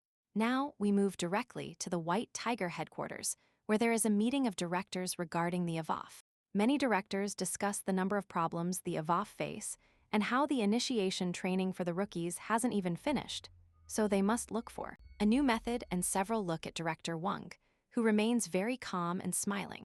Just then, a redhead named Yeon intervenes, suggesting putting all the problems together, proposing to send those who missed the trial to the training to also get rid of the Avaf. Director O considers the idea interesting, but doubts its convenience, or if sending rookies on such an operation could attract more problems. Consulting the executive's plan, with team leader 3 Park, he gives the green light, affirming that if they cannot handle this mission, it is unlikely they are material for the Tigers, and thus making the decision to combine the training with the annihilation plan.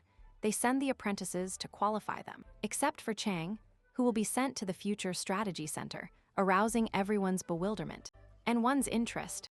Later, everyone withdraws, but Director O stops Jian to ask him directly if he has some stupid plan behind this. He denies it, trying to gain the old man's trust, who tells him that honestly for him, subordinates are disposable tools. However, he admits that there is a tool he really likes, and that if he were to damage it, it would make him feel bad. Jian, terrified, kneels down, hitting his head against the floor, begging him to believe him, and assuring him that he will take care of that tool. All this is observed with O's terrifying gaze. Later, Jian arrives at his office, with blood on his face, which his son, Haiyan, notices, whom his father tasks with eliminating Chang. At first, it was just because of the humiliation he caused him in his pants, but now he sees him as a problem that will eclipse him once and again in his goal to reach the top. Haiyan understands he must toughen up, ready to eliminate Chang and also the girl who rejected him, who also happened to humiliate someone planning to use Johan. For his part, the proto continues to show off his tiger work, which causes the divine being to scold him upon seeing how he took another of his techniques. His surprise increases when it is revealed that he now also possesses the power of the fierce tiger and the city tiger, the first with characteristics of brutality like the previous one, in addition to which it is said that whoever is attacked by his temperament will not survive. He also has the form of the wise tiger.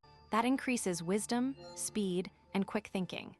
The Void Serpent appears condescending towards the tiger for having given him one of those abilities, since once he did it, Chang forcefully took the others, and seeing the situation, the serpent calls him a loser. With no right to be angry, all the other constellations agree, except for Good Season Hunt, who is a bit lost, not knowing what they are talking about, making the tiger furious upon seeing that he was defeated. The proto, who sees them all as idiots, admits he is right, understanding that the ruler of the void will not let him go so easily. Meanwhile, he watches Beak continue imitating his tiger aura, very quickly, letting him practice while thinking about trying an item he took from the research center. Of the silver fox, a scroll, which is made of human skin and full of hundreds of sealed curses. Trying to analyze it, remembering that he found it where the Yildan was made, assuming it has to do with sacred structures. He intuits that it must be very powerful. However, his desire to explore its interior is fulfilled in a bad way. When he notices that he is releasing the calamity of the real tiger, it completely unleashes throughout the place. With the tiger happy to see him in trouble, the proto gets angry at O for having left something so important just like that. And the calamity begins to engulf the place, seeming to try to devour it. A chunk with no options begins to be enveloped. Desperate, resigned, he sees that he only has one way out: to use Peter's key, But although he didn't want the ruler of the void to discover this, with no other options, he reveals it to reseal the scroll, barely 10 times, as the secrets of the scroll are released before him. However, these inscriptions writhe to escape the paper, enveloping the Proto, who has just acquired the fourth of Zan's writings. Beak tries to help him, but the Proto stops him. Beak understands and stays behind. Chang notices that he managed to obtain the fourth writing, which could possess him if he doesn't control his power well, and without discovering all its effects, except wisdom. He understands that O discovered this scroll and kept it secret, creating the false Yildan with it. While he reflects on what to do, the Abyss Demon shows his interest, awaiting a response from Chang, who had forgot that Mephisto was also interested in him. Seeing how the demon now offers him a deal to decipher the content of the scroll. Enveloping the Proto in a strong beam, all the other gods are surprised. The furious tiger and the very interested good season hunt see how the scroll's runes adhere to the body, allowing him to read it, discovering inside a kind of poem for the believers of a god, which contains the method of invoking this one, although he cannot interpret it completely. But upon reading it, a mission is released to find the missing part of the scroll, a hidden path in the starlight, where he must decipher all the writings. If he fails, his mind will be contaminated. The reward for achieving it is receiving the starlight. And remembering Moonsung, Chang thinks that's how he obtained that power, so to achieve it, he must now undertake the search, to obtain the power of the divine stars and surpass the warrior of God. And Yildan decided he asks Beak to stay there and not let anyone else enter. Beak hesitates at first, but agrees, seeing how his lying brother hides so many secrets. But he nevertheless decides to support him, being like his shadow, following him without hesitation. And so Chang is invited to the dungeon of the Tiger Calamity. The Twilight Owl grants him the pending reward, merging the two abilities that Chang had previously given him. Smiling, he is absorbed by the calamity, being transported to the cave of reckless demons. In the cave, an almost soulless Chang drowns in his memories, thinking about what he would do if that moment returned when he saw a huge beam of light in the sky. With the door opening and terrifying eyes coming out, everyone ran except his drunken past version, who was transported to a random battlefield. There he began to fight to survive, and then he survived to fight, until he realized that over time he had already eliminated many gods and constellations. His massacres earned him the name of the God of Battle, an abominable god who only fought to create mountains of corpses. This caused all his companions to abandon him, even losing his beloved Liat Take, who died trying to save him and crying over his body full of anger. He decided to start his battle against the 12 zodiacs, which eventually led him to his end upon returning to the present. He realizes how addicted he had become to that poison, remembering suffering in a green muck surrounded by a metal that made him mortal, wishing to return to the past to change everything. And this time, he plans to prepare well to eliminate all the gods, and hanging upside down in a desolate land, he finally wakes up determined to his objective in the most brutal way possible, falling into the dungeon and walking through it, where he reads his mission: survive and conquer the labyrinth of the guide ghost, who will be invited every 24 hours, and must avoid being turned into a guide ghost by the tormented souls of the place, while also deciphering the 9 levels of the labyrinth, thus beginning his first 6 hours of survival on the first level, where he notes that the curse activates every 24 hours, and that the Tiger Calamity is only remnants of the scroll's owner, which charms people, turning them into guide ghosts. These ghosts are basically very deformed humans, confirming that this was the mission where Moonsung obtained his power. Feeling happy to see that his main problem will be physical exhaustion, which leads to mental exhaustion, something he plans to solve with his authority. Just then he is surprised by a guide, which according to Good Season Hunt is very ugly and smells bad.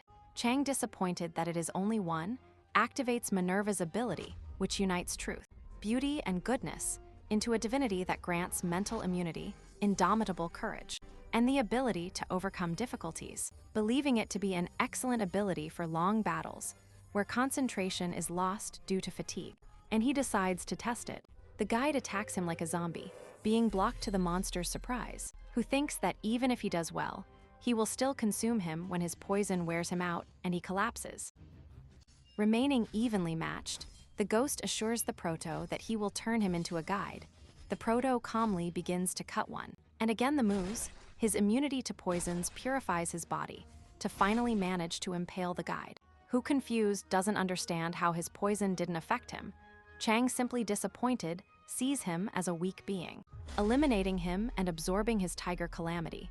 This increases his power and slightly transforms his body, causing him to enter a state of loss of control, understanding that the more ghosts he eliminates, the more of them he can absorb, with the option of becoming a deformed monster or reaching the level of the Tiger Clan leader, having exactly the perfect counter to withstand that power, being capable of not only tolerating phantom power, but wanting to absorb it, beginning to use his hellfire of Tigrams, which purifies his body from the innermost, to destroy the third calamity, gaining the achievement of the real one who devoured the calamity, starting a new and bestial transformation that confuses the constellations. The serpent affirms that it has just turned a forgotten star into a new star, and a new aura forms a ghostly armor, being the evolution of the Heeg into a being called Bigwi, who devours the souls of tigers, becoming the natural enemy of the Void Monarch, lashing out an attack, surprising the Jias who try to stop an imposing proto who advances without tearing the leader of the ghosts to pieces. And the rest of them, it is also carefully observed by the tiger, Changla Likely Chang, around the place, activating his fierce tiger ability, eliminating more ghosts until completing the logo Demon Devourer, finally returning to the ground, being declared conqueror of the first floor, entering the second, where he will face a horde of guides, with whom he will have fun, terrifying all the ghosts who see him as anything but human, about to enjoy the massacre, until he is interrupted by the end of the 6 hours, cutting his inspiration and returning him to the real world. Beak looks at him confused, while Chang, disappointed that time passed so quickly, asks how long he was frozen.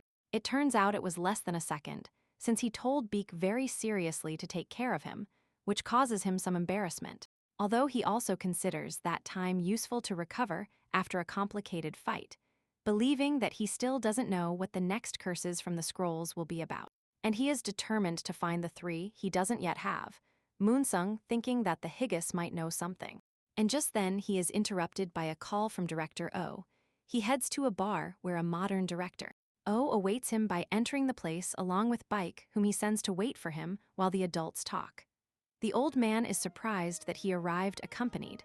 Chang replies that Bike is someone he trusts completely, which doesn't convince the old man, who insists that he prefers disposable tools to people. But quickly the important thing passes.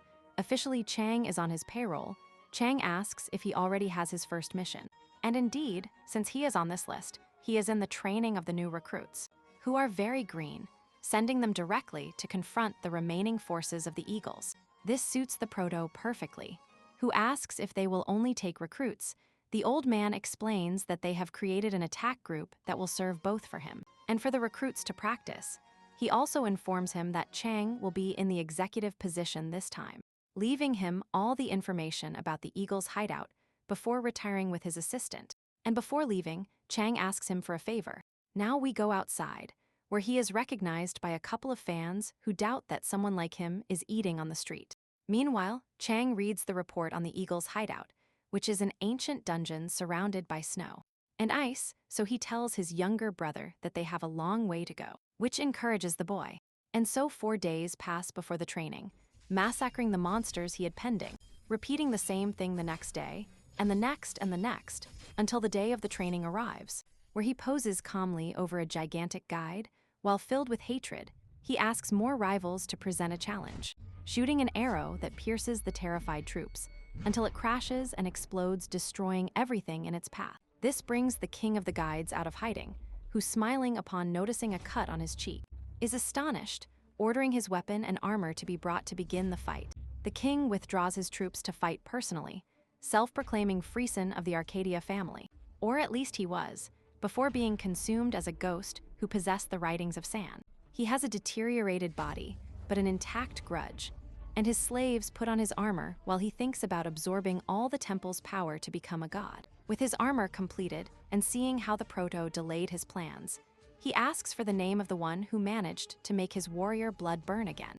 Chang eagerly awaits the demon.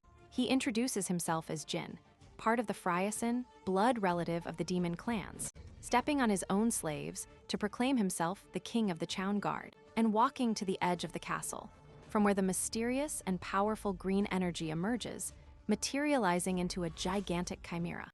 Riding the beast and advancing towards the battle, while everyone else seeks refuge, the Crimson King approaches at full speed, exchanging glances with the Proto, before a huge clash of powers unleashes shockwaves across the battlefield. This causes a gigantic vortex of power that sweeps away all the ghosts in the area.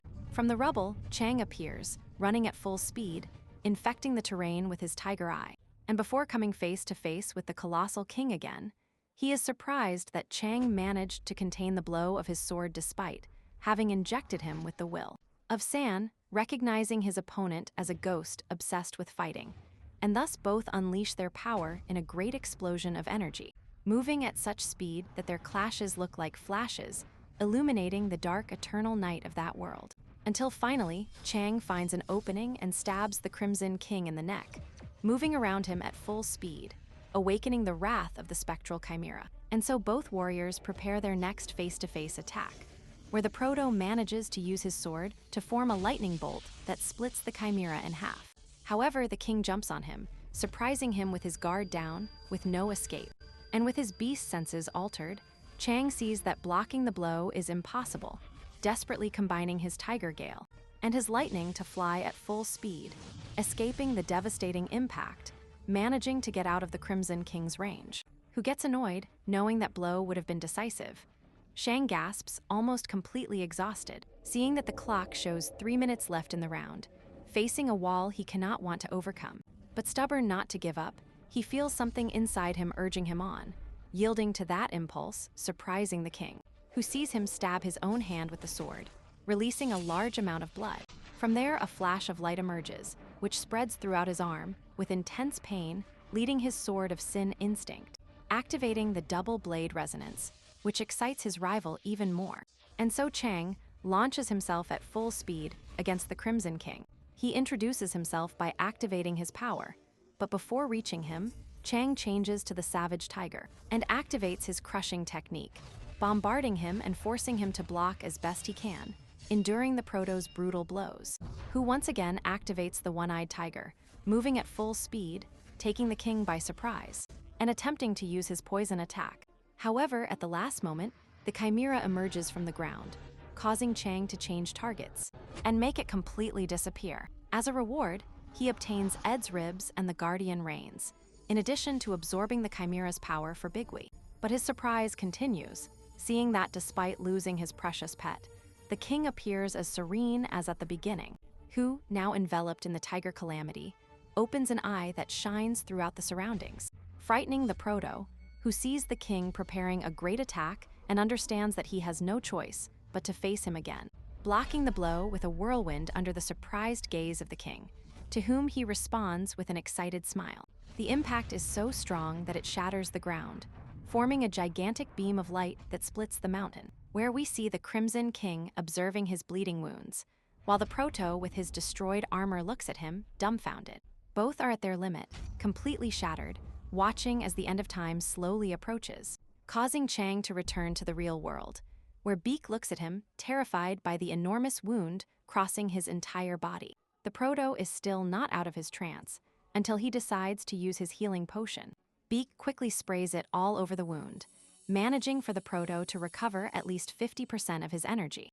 Thanks to pure luck, since Chang admits that although his fight with the Crimson King seemed even, he is aware that he actually lost the fight epically, worried about how strong the bosses of the next levels will be, thinking about getting bone materials to reduce the difference, considering that reinforced bone is his only option, planning to search for it to create the inflexible body. However, he doesn't know how to find it in only 24 hours, so he decides it's better to concentrate on his mission for the next day, which he is reminded of in a text message, taking the opportunity to check another message, where his trusted blacksmith informs him that the weapon is finished, being his next destination, and leaving his house, he runs into an annoying and somewhat corrupt reporter trying to approach him. Chang only breaks his camera with his aura, making him cry, leaving him somewhat traumatized and terrified, thinking that if monsters didn't exist, players would be the main threat.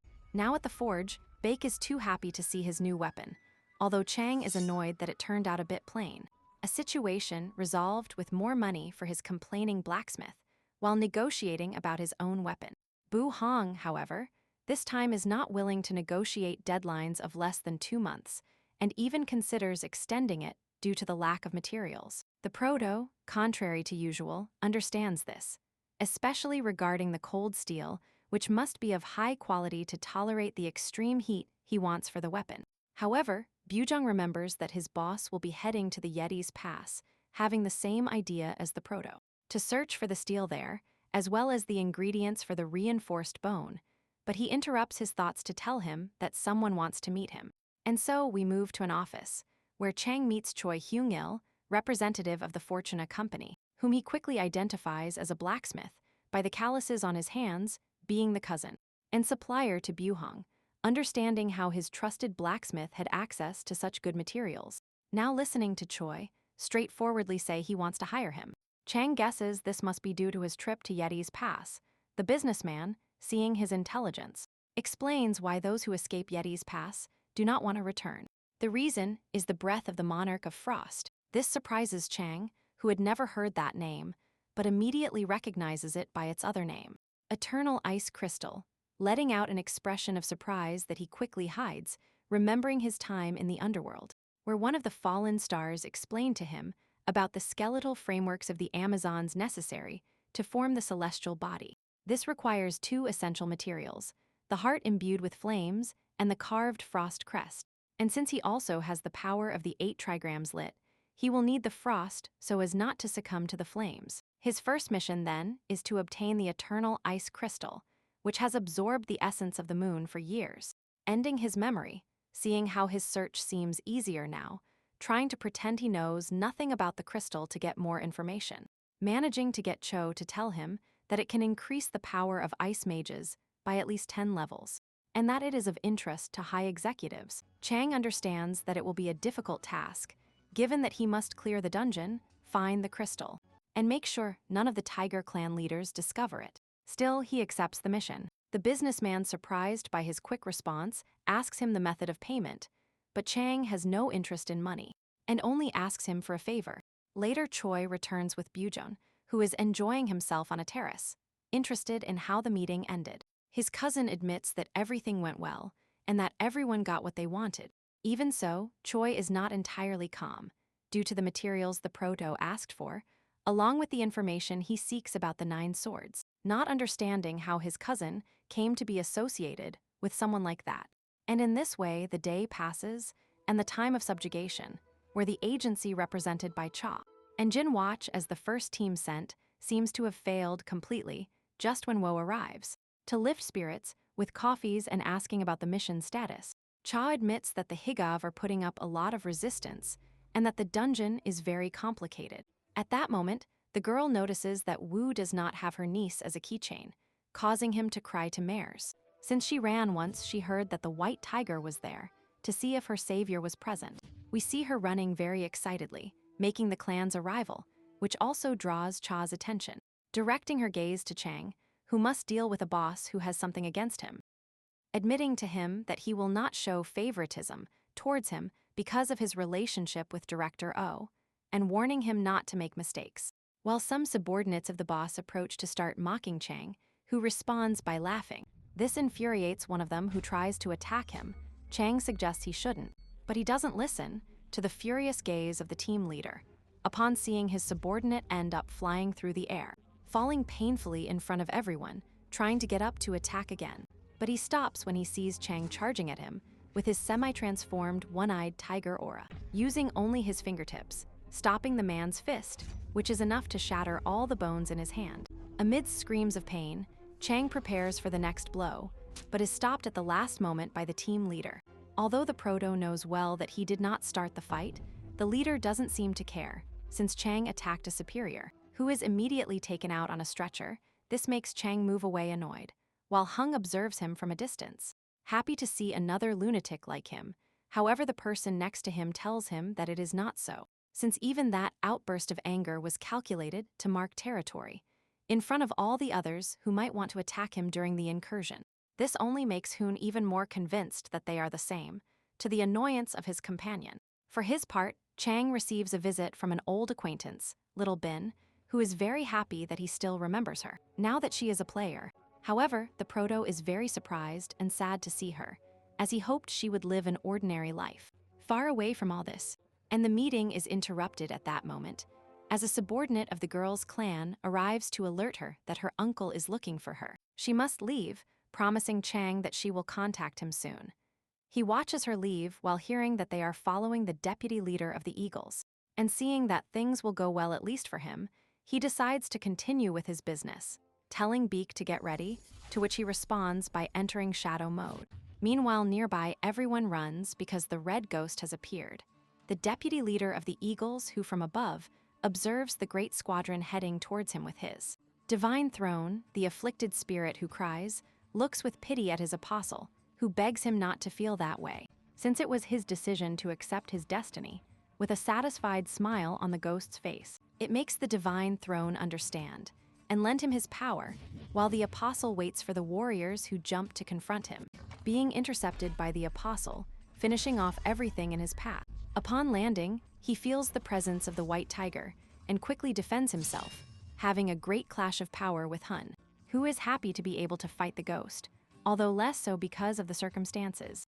Although for the ghost it is no pleasure. While from the terrain full of corpses from the battle, the leader of the 5-star sword appears, curious to see the scene, deciding to intervene, while the red ghost exchanges strong blows with Hun, feeling like an old celebrity being followed by the best clans. Jumping, very interested in testing their strengths. For his part, Chang runs through the buildings with Beak as his shadow, thinking they have reached the combat site. However, the proto knows well that the ghost is just a decoy, deciding to go for the real target.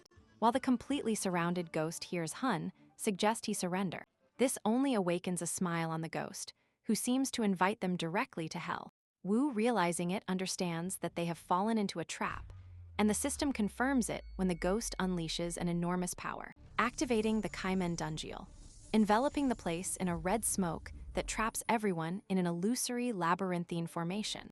In the distance, Cha, viewing the battle plans, understands that the squadron has fallen into a trap, which is being executed by a powerful mage who manages to dominate the mind of the team leader. Hun, meanwhile, is listening to a voice, from which he reproaches himself for his birth, since he devours his own mother. This makes Hun cry blood upon remembering it. For his part, Chang, using his mental immunity ability, breaks free from the spell and with his viper eye, finds the right path. And in the middle of the fog, Buin falls under the spell's effect, filling up with guilt for being alive, hearing and feeling how hundreds of souls of little girls who died in Samui try to drag her with them. And suddenly, a hand shatters the illusion's glass, making the shadows vanish. It is Chang who rescues the little one again, sending his shadow, forming a gigantic armor that attacks the mage, creating the illusion, enveloping him in shadows and capturing him, to finally throw him towards Chang, who plans to interrogate him. The mage does not want to give information, but Chang is sure he will talk, although the mage insists that he cannot do anything to convince him. Although this only increases the proto's interest, who activates his bloodthirsty aura to terrify him. Later, with the floor stained red, the information is obtained, and they discover that there are at least 9 more illusionists, in addition to the fact that he has already dispersed on the ground. He also gets the location of the ice crystal before entering the dungeon, with Chang being congratulated by the divine thrones. It is then that he decides to head there, asking Bean if she wants to accompany him, as it will be easier to take care of her. She happily accepts, thinking about wanting to be as strong as him.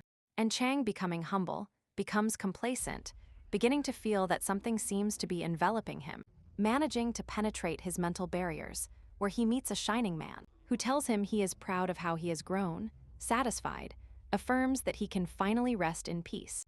This unleashes a smile full of emotion in Chang, who reactivates his mental defenses, making that mirage disappear, and with the first smile that surprises his friends, they decide to continue. Meanwhile, in the devastated city, Guo is still looking for his niece, when he is surprised by Hun in his savage version, who launches himself at him. He must dodge him, seeing him completely irate, trying to bring him back to his senses. While he holds back the strong blows of the fake mustache as best he can, Guo tries to convince him that despite all his traumas, a high rank should not be controlled in such a humiliating way. and the entire battle is observed by the red ghost, who marks the one left standing as the target. Seeing how Woe, out of options, activates the power of the nameless giant, ready to fight with everything, even if this might mean tearing the powerful Kung into several pieces. However, this enraged one lunges at him. Woe awaits him with everything he has until blood flies in a brutal thrust from the swordsman. The red ghost takes this as a signal to leave and launches everything at the survivor, unaware that both warriors are waiting below to take him by surprise. Hung shows that he always had control. It was just a plan to lure him, although the latter complains about having been stabbed very hard. But Wu affirms that it was to maintain the deception. Still, both manage to combine forces to finish off the ghost, who ends up flying from the strong blows. However, he is still standing, preparing to fight, until the system indicates that the vortex mages forming the labyrinth have been destroyed, dispelling the fog. This surprises even the warriors, who decide not to pay any more attention to the fact until finishing off their objective. The ghost awaits them furiously, ready to attack with all his power. Meanwhile, in the distance, Chang observes the cleared area after having defeated the mages. And returning to the team, they seem to be looking for the red ghost again, who managed to escape badly injured. Walking with his last strength, remembering that he was ordered never to return until atoning for his sins, and deciding to fulfill that will, he is watched by the Morning Spectre who will accompany him until his last moments. Then he is alerted by a mysterious trap, seeing how from the shadows, Chang appears with his old jester mask, surprising the ghost, who goes from fear to laughter upon recognizing him as the one who basically caused this whole fight. Remembering how his conquest squad was massacred and exposed, the ghost understands that this was the reason why he is there now, unleashing his power. Furious to see that a brat has him cornered, launching himself enraged against him, he awaits him, smiling to surprise him, blocking the attack with the sword, piercing Jade's fists. Then he moves away and activates his Spectre incarnation, forming his semi-armor and releasing immense power that leaves the ghost in shock. He is unable to deal with Chang's blows, retreats humiliated, recognizing him as a monster with whom he has no chance. And fearing more and more for his daughter, he decides to try to counterattack, but his blow remains in the air. Not knowing where Chang is, who appears on his back and pierces his shoulders, making him scream in pain. Then he begins to surround him, making multiple cuts on his body and enveloping him in a large number of attacks. While doing so, he thinks about how, with so little time, and only one of Zan's creatures has managed to overwhelm a high rank. And Chang finishes his attack, seeing what is left of the ghost, who asks him to finish the job. But the protagonist has questions. The ghost clings to not answering anything so as not to harm his children further, as a matter of honor, so Chang will have to move to the next plan, walking towards the scum who sacrificed other humans while still speaking of honor. However, he understands well that he will not get answers from him, so he decides to ask someone else, taking his communicator and contacting the other vice leader, a girl whom he asks if she wants to save the ghost. Although the ghost tries to appear strong, he ends up being stomped by Chang, surprising the girl on the other end of the line, who hears Chang asking her about the Holy Scriptures. And deducing that it cannot be someone related to the White Tiger, she assumes he is playing, and calmly tells him to eliminate her hostage. Chang obeys to the letter and hangs up, leaving the girl stunned and furious. The Proto understands that this was enough for her to look for him.